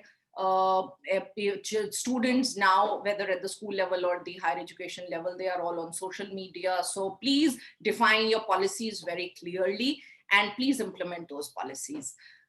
It also talks about the physical factors and the psychosocial factors. Physical factors, I think most of the standards talk about, but psychosocial, only a few standards are covering that.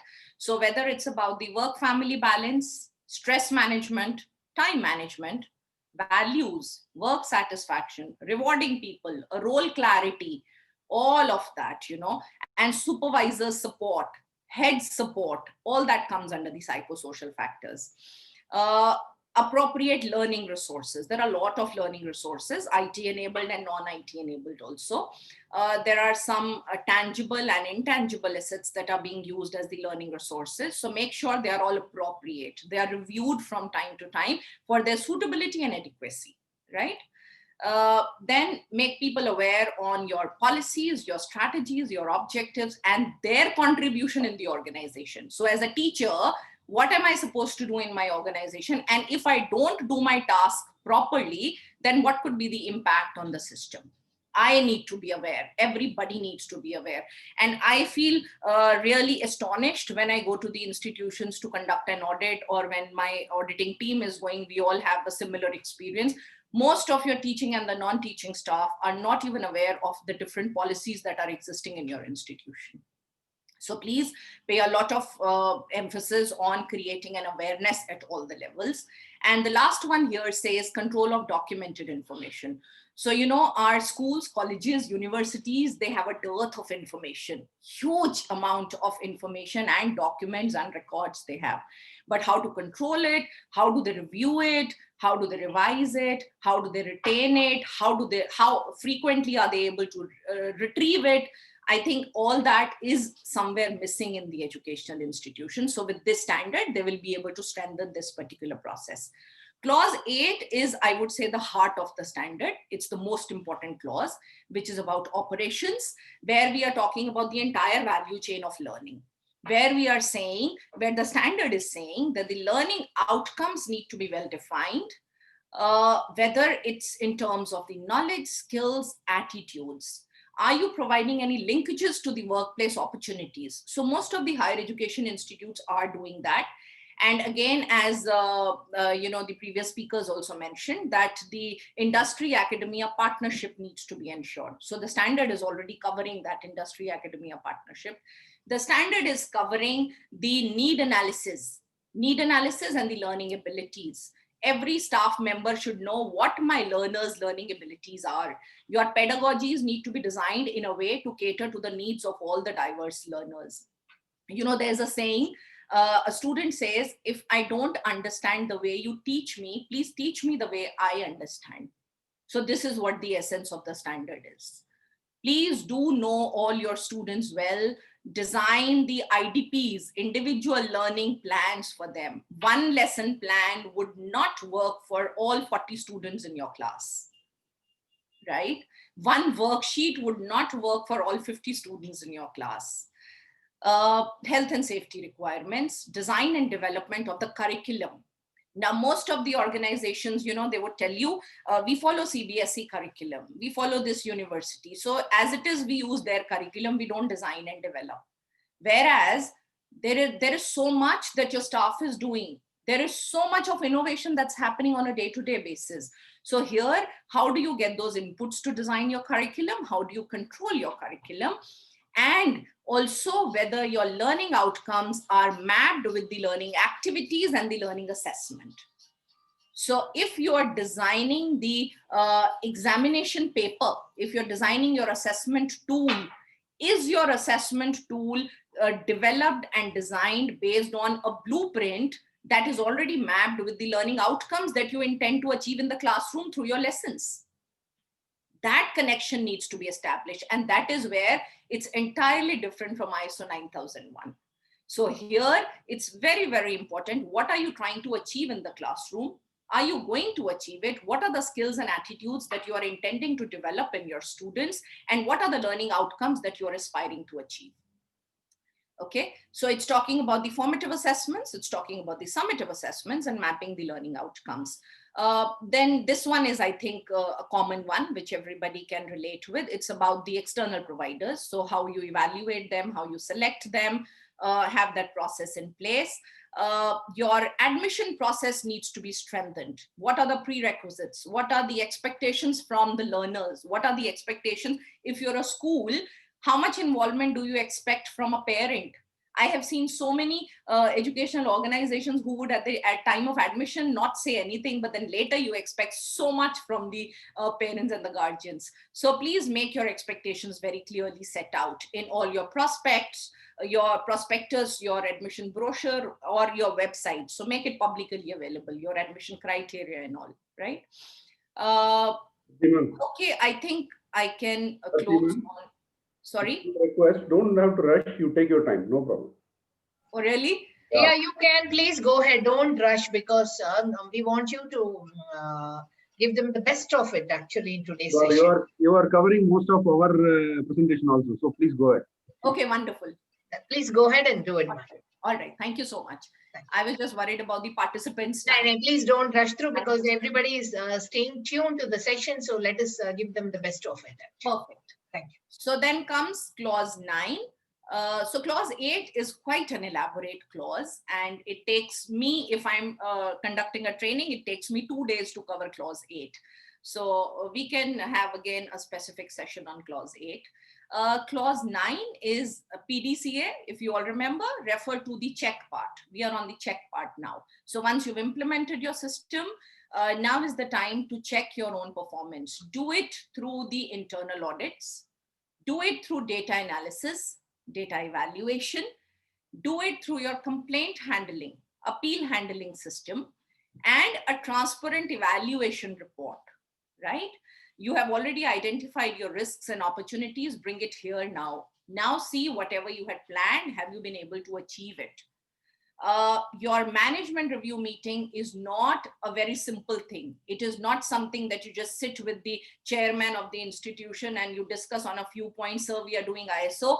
So these are the things we need to discuss. We prepare minutes and a document is ready. No, I have seen some very good institutions whose management review meeting starts at 10 o'clock in the morning and goes up to 6 o'clock in the evening. The whole day they spend, because it is the most important driving force in the entire management system standard. And here the involvement of the management becomes very critical, very pertinent. Management has to feel that they're doing something. They have to take the ownership of what you're doing. And ultimately, clause number 10 is talking about the improvement. So on the PDCA cycle, we are on the last phase, that's the act phase. So whatever deficiencies, deviations, non-conformities, whatever you call them, whatever you've been able to identify in your system, now is the time to improve upon it. You correct it, you identify the causes, why things went wrong.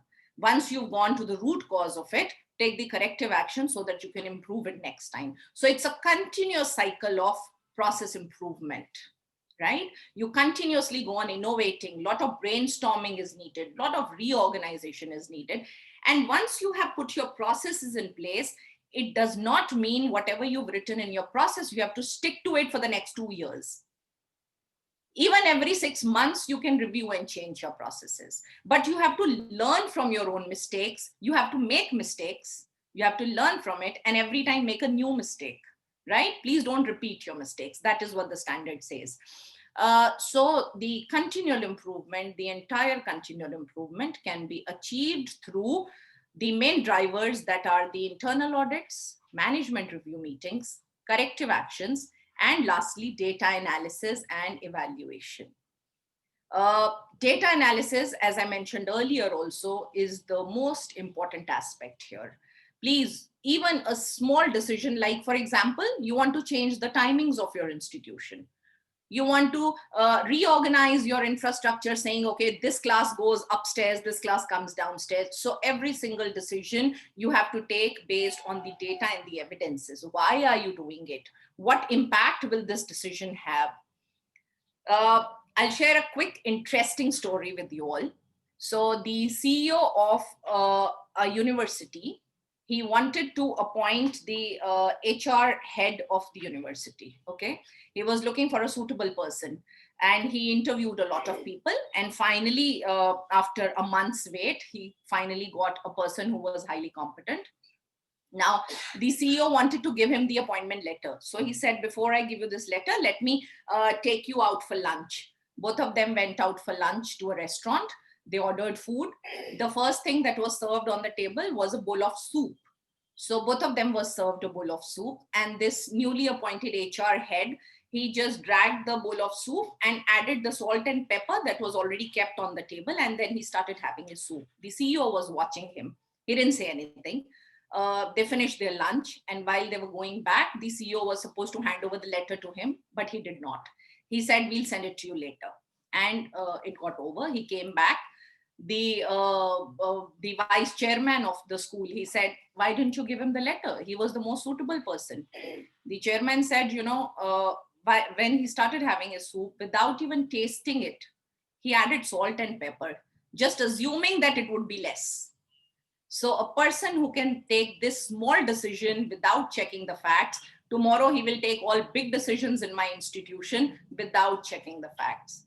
The vice chairman said, sir, but this is a very small thing. He said, if you feel this is a small thing, you are the next one to go out. Okay, so the idea here is, please don't assume anything. The ISO standard is going to teach the organizations to take all their decisions based on the evidences, based on the data analysis. Now, if you want to implement, let me quickly talk about the implementation roadmap. And Mr. Srikantan, I think now I'm going to hijack your talk.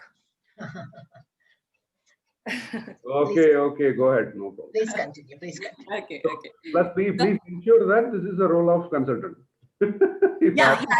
That's what I said. I'm hijacking your section. So the consultants can help you, or let me tell you, most of the core team members in the educational institutions, you already know what you have to do. It's just that you have to revisit your own systems, review your own systems, which probably for the last couple of months or years you would not have done. So you implement the whole standard in 4 phases. That's how I put it. This is all based on my own experiences, okay? This is nowhere written in the standard. So the first phase, where you do the initial gap assessment. You want to know where you stand. Pick up the standard, understand the requirements, vis-a-vis the requirements, see where your system is. Conduct awareness sessions at all the levels, for the management, for the middle level, for the lower level, for the core team, and everybody. Every single person in your organization should be involved if you actually want the real benefit and effectiveness of the implementation. Please do involve everyone. Conduct the internal auditor training, because internal audit is a mandatory requirement, and it's good if your own people can conduct the interdepartmental internal audits. Establish your EOMS policy, your objectives, your processes, your procedures, the controls, and this has to be done by the process owners. We call them as the core group. Do the risk assessment, the entire documentation and its framework, mapping with the processes, interdependencies, all that needs to be established. The entire documentation is finalized. Then the core group would conduct an internal audit by the cross-functional teams, of course. You cannot audit your own work. So all those 1,000 people who have been trained by us on internal audit in the last 8-9 months through the online trainings, they have been doing a marvelous job. They keep on sharing their reports with us just for our feedback purpose. And we feel very happy that they're doing a good job, because internal auditor can add a lot of value to the systems.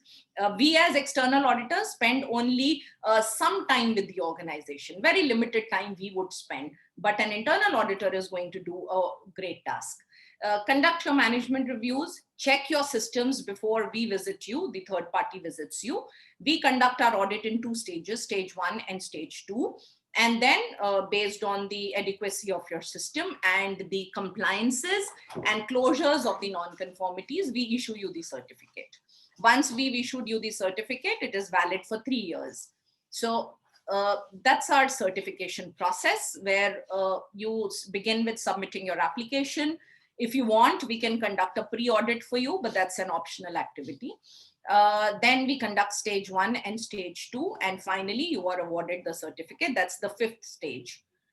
Year 2, we will be doing the first surveillance audit. Year 3, we will be doing the second surveillance audit. So once the organization has been certified, it does not mean that now they can sit and relax. Getting a certificate means you are starting your journey towards excellence and improvement. So there will be a continuous regular check on your systems. That is it. And this is all about the certification process, the implementation process. In case you have any queries, you can always get back to us. And we all know that education is fundamental. It's fundamental to the development and growth. The human mind makes possible all development achievements, from health advances, agricultural innovations, to efficient public administration, as well as the private sector growth. And for all the countries to reap these benefits fully, I think they need to unleash the potential of the human mind. And that is what we all in the education sector are doing. And education is, of course, the only tool to do that. And this EOMS standard, I always say, it has a huge potential to transform the education system and impact the nations. My humble submission today, because we have consultants here, probably we have people from certification bodies or experts, the educational organizations, all of you who are present here today, let us all together ensure an effective implementation of the ISO 21001 standard. And this should be treated as our moral responsibility. We should not let the EOMS achievement become, just another certificate. No. It should rather be treated as the start of your journey towards excellence in education. This sector has an immense scope to transform the country. And okay, for the consultants, I would like to mention one thing. With the higher education, probably it's going to be easier because they already have their internal quality assurance departments and the cells available. However, with the K-12 sector, it will be little challenging. But at the same time, now with an increased use of technology, even schools will be able to do an excellent work. So the experts only need to guide them well. We don't need to teach them because they are the ones who taught us, right? So what we need to do is only provide some effective handholding and create value for them through the EOMS standard. And a plugin of the administrative and academic technological platforms available in the form of ERPs with the schools. It can happen, it can make it happen in a great way. I have myself seen the ERPs being used by a lot of educational organizations. It's just that they are not able to realize the full potential of a software. So maybe you can use technology to implement the standard. Dr. Purna had mentioned a risk of accreditation, that in order to gain the accreditation status, it becomes burdensome and shifts the focus from learner to paperwork. I think, Dr. Purna, that's what I saw in your slide also. Still, you will have to do accreditation because it's a compliance requirement. But let me assure you, the educational organizations who are implementing the ISO certification, this is going to be a joyous journey. You will enjoy doing it. Instead of creating documents, when you're simply mapping your system with the requirements and you're improving your system, this can give you a great sense of achievement. Dr. Purna, I am taking the liberty to repeat your words. You said that implementing standardization requires a creative contribution from everyone in the organization. And this is absolutely all right, absolutely correct. By giving a robust system to our educators, we would give them an opportunity to apply their creativity in their teaching pedagogies, and they can continuously create value for learners. So ISO 21001 standard is the most awaited sector specific tool and a powerful tool. The government of India has also selected education as one of the 12 champion sectors in their plan of action this year. I'm not sure how many of you are aware of that. Thus, we as experts, I think we can try to make this standard an integral part of the education system across the country, especially in this time of crisis. The standard will help us enhance the adequacy and suitability of the educational management systems. It will help us to develop skills that will drive not only the employability, productivity, but it will also ensure an overall progress of our nation. So right now, let me just close my remarks. Right now, my only objective is to ensure the transformation of the educational management system through ISO 21001. I'm trying to do it at the national as well as international level. I consider it as my responsibility. So I'm ready to extend all the possible support in terms of creating an awareness with whatever little knowledge I have. So for any support that you require, I would request CCC. I would request all the experts who are present here today. For any queries, please feel free to reach out to me. I am always there to provide whatever support I can. And COE, the whole team of COE is all there available to you all for all the support. I will drop my email in the chat box. Ms. Rama, if that is okay. Yeah, please go ahead. Please go ahead. No issues. You can even drop your business card also if it's available. You can. I'll just drop my email ID. Sure. So that in case someone has a query, or in case you're taking the question answer session now, I'm ready to give the answer. You can just leave it just in case. If they want, they can always write to you. That is not an issue. All right. So thank you so much. Thanks to Ms. Rama, Mr. Srikanthan, and the entire team of CCC for this opportunity. Looking forward to associate with you. Yeah, thank you. Thank you for the detailed session. Wonderful session, Sarthi. We'll just come to the final session for today, because it was extensively, all the previous speakers have extensively covered from an academic perspective, from an educational organization perspective, from a certification body's perspective. There is always one perspective that needs to be addressed is the internalization process, where there's a lot of hand-holding support and guidance and advisory is required, and that is where the consultants also step in and offer a lot of guidance. So we have the final presentation, just a short presentation by two of our governing council members from our association. Just give me 1 second, please.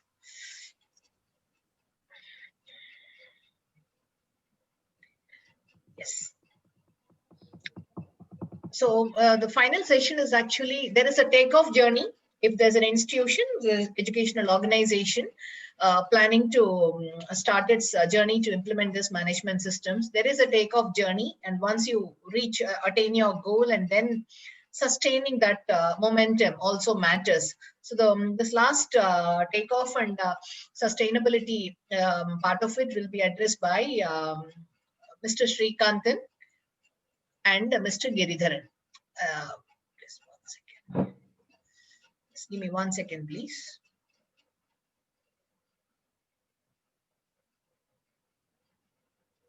Yeah. Yes. So, Mr. D. Srikantan, he is the co-founder of Quantum Leap Academy, a consulting organization from Chennai. And Mr. Srikantan is also the Secretary of Consultants Consortium of Chennai. And so he's a mechanical engineer with almost close to 3 decades of industry experience overall in projects, managing projects, manufacturing, and in management roles. Last 12 years, he was in consulting and training in management systems. And he's also a lead auditor to various ISO standards. And he successfully completed more than 150 clients for certification to various management standards in India, as well as in global markets like Middle East. He's trained more than 500 internal auditors for various management standards. And he also provides, he conducts a lot of soft skill workshops on attitudinal and behavioral management for students and even for the industry also, actually. And as I said, he's a Secretary of Consultants Consortium of Chennai. And then we do have Mr. Giridharan. Mr. Giridharan is a founder of Best Resources, of the senior most consultants and oldest consultants in the industry. And so he is also a BBA, MCOM, and MBA is his academic qualification. He's been a management system consultant and trainer in Chennai since 2004. And he's also one of the founding members, charter member, and treasurer of Consultants Consortium of Chennai. So he has also worked closely with about more than 100 plus organizations in implementing various management systems, 9001, 14001, 18001, 20,000, 21,001, 27,001, 45,001, 50,001, and the list goes on, both in India as well as in global markets. So over to both Mr. Srikantan and Mr. Giridharan. One of them will be addressing about the takeoff journey, and the other resource will be talking about the sustainability, sustaining the momentum, actually. Over to you, sir. Thank you.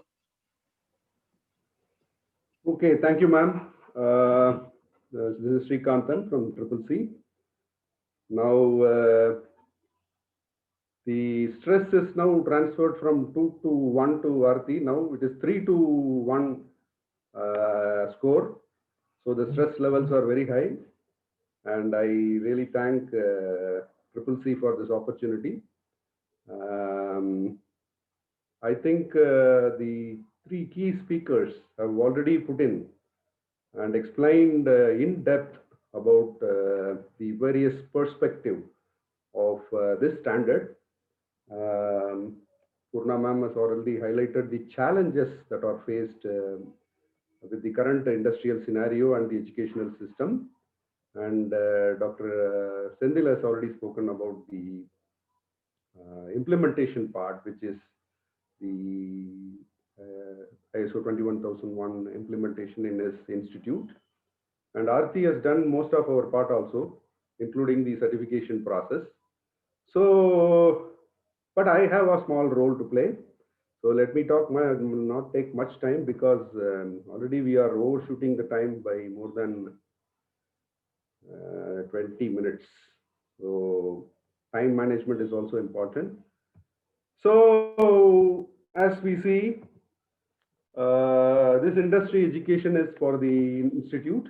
Many of the organizations are now overriding the 9001 with ISO 21001. So I'm going to talk about the takeoff, which is basically what the role of a consultant is. So as a consultant, our main responsibility is hand-holding, right from conducting the initial gap assessment, and then identifying the various gaps with respect to the practices and the processes that are in place, and comparing it to the standard. And wherever the gaps are there, we will help the institute, educational institution. See, basically, why do you need a consultant? That's the question mark which any organization can ask. We have a variety of knowledge and experience with various industries. The people who have worked in the educational industry alone, if you hire them as a consultant or you appoint them, they will not have the industry connect. So the industry connect is very important in preparing the institution with ISO 21000 as a tool. So we have a variety of experience, vast experience with the various industry sectors. What is the current demand, as Purnama said, Industry 4.0. So we will ensure that the appropriate processes and systems and KPIs are put in place so that the ultimate customer, who is the student, he gets the maximum benefit, and the objective is that he becomes employable. See, that is what is lacking, as rightly pointed out. The gap is still there because we see a big chunk of young graduates trying to start their career. It is almost taking them 4 to 5 years to sit in a comfortable position in the industry. And that's what we address through this management system. And also, we do a lot of programs for the employability skills. So we do, for many colleges, engineering students, we do from first year to the final year to make them employable. So that is also part of our package. So this service, what we do is the coordination is another big challenge with almost, say, you have around 20 to 30 departments, and you have to deal with different kind of people, and you have internal issues. So those things are easily handled by a consultant. So we know where to strike the balance and ensure that there are no hurdles in implementing the system. So that's our main role. We ensure that from the gap assessment, we come to the establishment of processes, procedures, the various documentation records that are required to fulfill the requirements, training your employees on how to implement the system, how to practice it, and then identifying them. We conduct the internal audit to identify what is the difference between the practice and what is in the document. So once the internal audits are done, then we help the management in management review meeting with all the KPIs and what are the targets and where they are, what is the correct action plan to be taken. And then we ensure that the certification process is also taken off smoothly. So as auditors of certification bodies, different auditors have different requirements. Even though the standard is same, reading between the lines becomes a challenge. So that is where our role is, and we will not be interfering in the audit process, but we will help the auditees to take care of the certification process and ensure that an effective management system is put in place. That's the role of us. So education is life itself, okay? So we all talked about the national education policy. So this is the current structure of the national education policy, which we all know. So you are all in the education sector. So it is 5+3+3+4 and multiple entry. These all we know.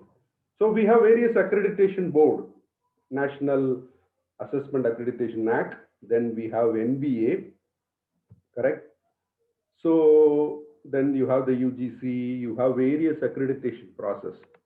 The problem with all of them is that they are, of course, governing regulatory authorities, which we need to comply. But all of these requirements are only pertaining to our country in India. And as all of us know, our history rolls back to being the #1 country in the world in terms of education. We all know 400 BC, we know Nalanda University, which is the first university which was built in Bihar. All people from all over the world came by walk to study in Nalanda University. And we were #1 in an economy and #1 in education, both. So the British ruled our economy, the Mughals killed our education system. So, and also both of them are contributing to this. Now, when I talk about these two, the accreditation processes, what we are doing is complying to Indian regulations only. Now, the student transfer education program in India and abroad has become a very common phenomenon. We send students from here to abroad, and people from across all over the world comes to us for education. So this ISO 21001 is going to be a bridging gap in the international market. So if you have ISO 21001, it is recognized everywhere in the world. So this is what we need to understand, which is very important in the recognition process across the world. So this is point I wanted to emphasize. So these are the benefits of implementing ISO 21000. So it creates a credibility to the management system, alignment of objectives and activities, social responsibility and equality, then personalized learning, as Arti has pointed out. So it's a continuous evaluation process, and we can ability to demonstrate effective quality educational practices. This all, and also it results in staff motivation and morale, which is very important. Cost saving, of course. So NAC and all, I think all of, this is the 10 skills that are needed to thrive in the 4th industrial revolution. This is released by the World Economic Forum. If you see compare the requirements between 2015 and 2020, you can see the change in the priorities. What has now become important, and some additional things are come. Now complex problem solving has become, critical thinking, creativity. These are now taken the center stage.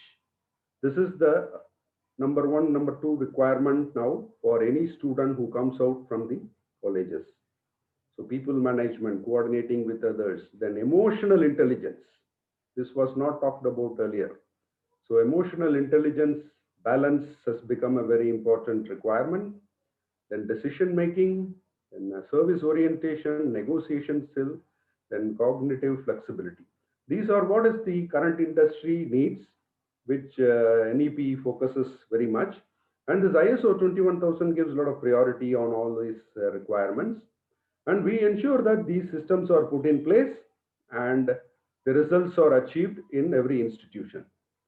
So I have curtailed my presentation in order to, because this time is short, and also I have my colleague, Mr. Giridharan, to do the sustenance part after the certification process is done. We will be glad to answer all the question and answer session.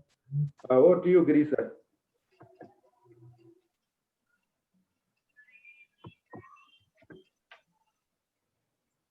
Thank you, Srikanth sir. Welcome, sir.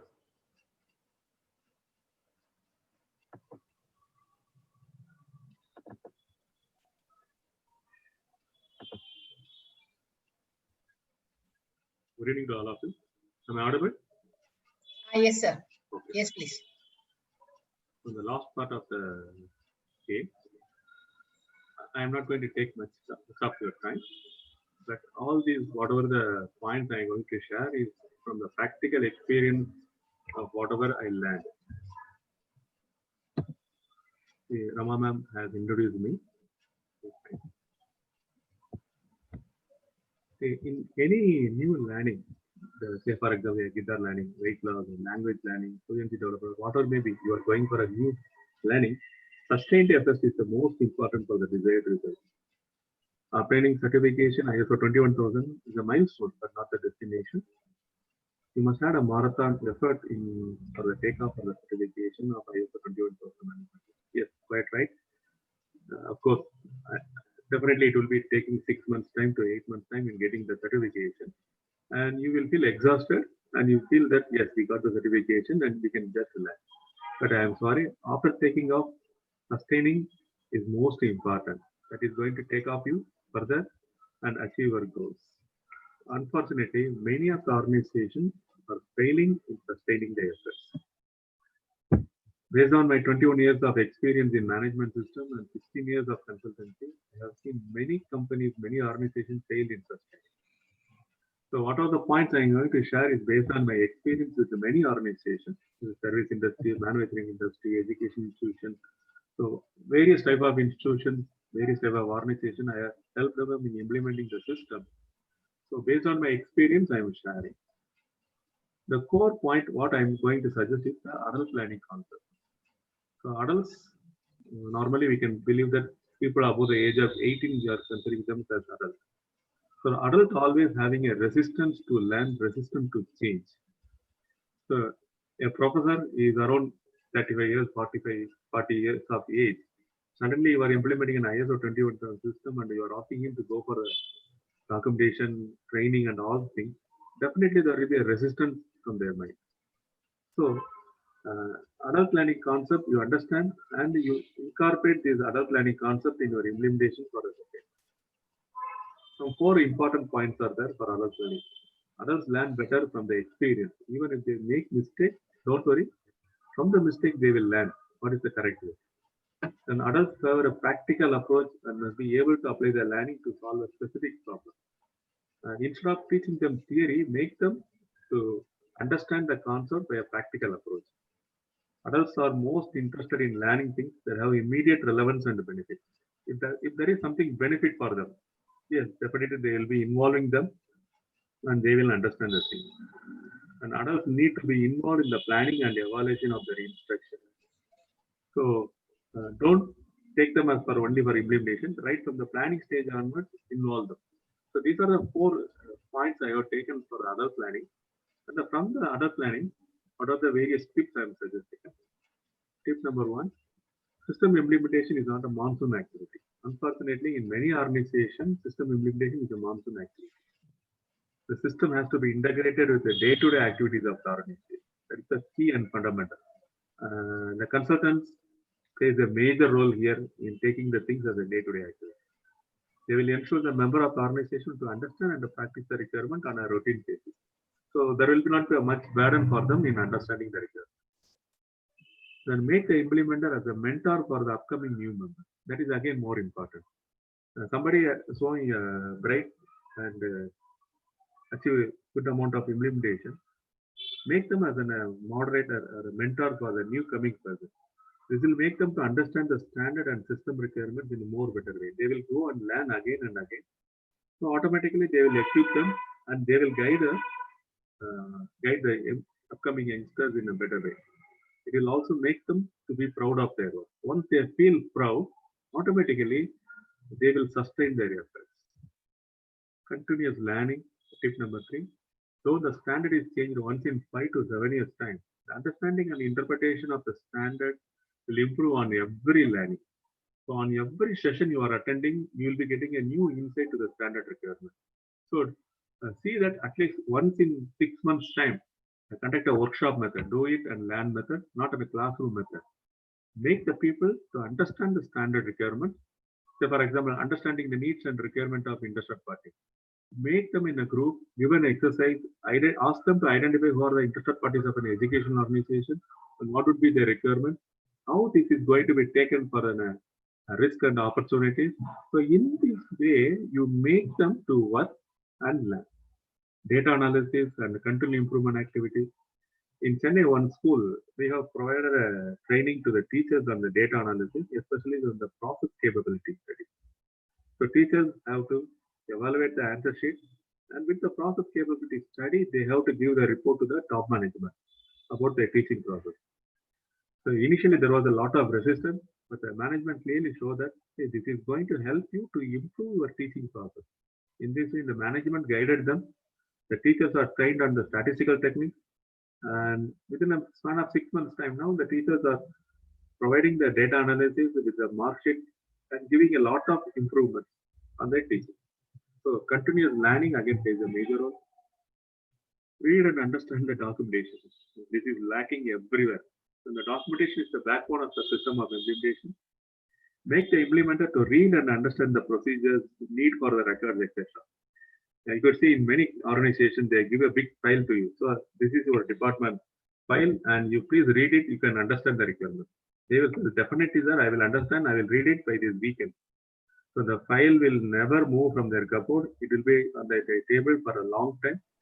And after 1 month or 2 months, when you ask, sorry, sir, I am not able to find time, this is the answer we will be getting. My suggestion, in one institution, we have taken all the teachers in a classroom session, taken an LCD projector, displayed the procedures, and asked them to read the procedures. So once they read and understand the procedures, they are automatically getting involved to the system. So they understand, oh, this is the procedure, this is expected from me. What's the why this record, new record is right? Because of this requirement, I have to create a new record. So this kind of understanding is there. Once the understanding is there, then automatically involvement we can see. Also during such a reading, many teachers come forward. See, there are changes in the process. So document has to be changed and amendment. All these are possible by reading the documentation. And unfortunately, in many organizations, this is not happening. So mostly the consultant will prepare the documentation. It will be given as a file, and none of us will be interested to read the documentation. So make the people to read and understand the documentation, then system will be effectively implemented. And rewards and recognition. So wherever possible, the top management shall reward and recognize the implementer. So this kind of rewards and recognition, you'll see that in the mind of the implementers, that top management is giving some importance for this ISO 21000 implementation. The annual appraisals shall also incorporate for the contribution of the ISO 21000. So these kind of changes will make them to contribute for the system implementation. In the PDCA cycle, a lot of things we have discussed, and mostly in check and act, this plays a major role. Monitoring, measurement, analysis, evaluation, and continuous improvement. Practice these requirements will throw new challenges and learning, which will enrich the implementer. This will also add new dimension to the system and implementation and practice. So it will also make them transform from the implementers as achievers. Class number 9 and 10, monitoring, measurement, and achievement and continuous improvement plays a major role in any management system and give a lot of importance and weightage for this as the support for this class number 9 and 10 implementation. This will give us a new dimension, make the implementation more vibrant, more active, and it will give the real benefits for the organization. So these are practical points I came across for sustaining in a management system. If you continue these concepts, definitely the real benefit of the educational organization management system can be achieved. Thank you. Thank you all. Thank you, sir. Thank you, Srikantan sir and Giridharan sir for the detailed presentation. Now we will just keep the floor open for question and answer sessions. Like anybody is interested in asking any questions, please unmute yourself. You can maybe raise your hand and you can ask the questions. We do have all the speakers with us. Please feel free to ask your questions.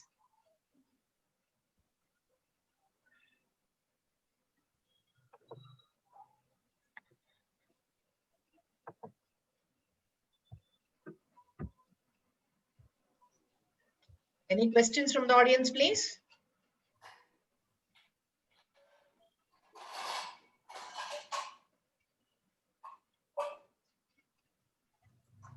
Yeah, maybe if there are no questions, then can we wind up the session? Over to Srikantan sir. Yeah, ma'am. Okay. Sorry, we have overshot the time, but it was a very good presentation by all the three key speakers. On behalf of CCC, I would like to thank Dr. Purna, Dr. Sindil, and Ms. Aarti for this wonderful presentation on the educational sector management system. Thank you all the speakers for the session, and thank you Giridharan sir also. I thank each and every participant who has been very attentive, and in spite of the extra time we took, you were very patient and gave a wonderful feedback also. Thank you all the participants, and thank Rama ma'am for the. Thank you all. We will continue to do a lot of sessions on education sector. In fact, Sindhil was asking for a half-day session. We can have one more round of session next month in December, along with Ms. Aarti and Madam. We look forward to seeing you again. Thank you so much. So there's two specific questions that I would like to request Ms. Aarti to answer. What is the duration of the internal auditor training? And what is the cost of getting this particular certification approximately? These are the two questions. Over to you, Ms. Aarti. Duration of the internal auditors training. Sure. So currently, since we are running the online courses, the virtual courses, the total duration is around 16 hours, which you can complete it over a span of 8 days. So every day there's a 2-hour session. Excellent. And generally we do it in the evening so that the working people can also attend. Generally the timings are like 6 to 8 p.m. or 5:30 to 7:30. And last day is a 2 hours exam, which is again an online exam. So that's about the internal auditor course. And regarding the cost of certification, so the cost of certification is not a standard costing for all the institutions. It would depend on a lot of factors. For example, the size of your institution, the shift timings, number of people, number of courses that you're running, your scope. So your scope is the important element that we need to understand before we give you the costing. But just one thing that I would like to mention is that right now, as I've already told you, my organization is totally committed to transforming the education sector. So for us, costing currently is immaterial. So we would like to work out a cost-effective solution for every organization. The only purpose is value for the education sector. That's it from my side. Thank you. I don't think no other questions, I guess. That's all it is. Yeah. Thank you. Thank you so much. Thank you. Yeah. Cost of internal auditor training, we will update you all. Actually, maybe we will request COAE to organize for an internal auditors training, and association also will do the needful. And we do have senior faculty members, Purna ma'am and Dr. Sendil, and all of them can also help us to reach the industry. We will organize a 2-day session. We will request COAE to organize a session. We will inform you all. Thank you, Rama ma'am and Srikanth sir and your team for organizing the wonderful session for the very needy and essential requirement of the today country stage. And also, I would like to thank Aarti ma'am and other coordinators within the team for organizing the whole session. Purna, I would like to thank Purna ma'am also. Thank you, sir. Thank you. Thank you. Thank you so much, Dr. Sendil, Dr. Purna, and thank you so much, Ms. Rama, for organizing this. And kudos to your team. I think you're making a lot of efforts, and we do need very good consultants for the education sector. So I'm looking forward to this association with you. Thank you. Thank you, ma'am. We will do. We are all here to improve the quality focus, and that is our objective, and we will do our best. With the support from the academic fraternity, from the educational organizations, we will do our best. I'm sure. Thank you. Thank you so much. Thank you all. Thank you all.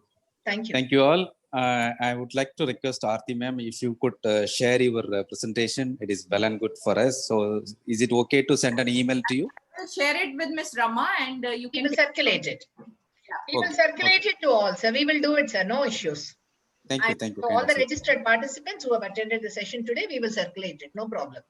Thank you. Thank you. Thank you so much. You can also drop a mail to our association. Srikanth sir, maybe we can just do it in the chat box. You all might have seen it actually. You can do it. It is ccc-consultants.org. This is a website You have our email ID also in that. You can drop a mail to us. Sure, ma'am. Thank you. That's it. Yeah. Okay. Thank you so much. Thank you. Thank you. Thank you all. Thank you. Good day. Good night. Good night.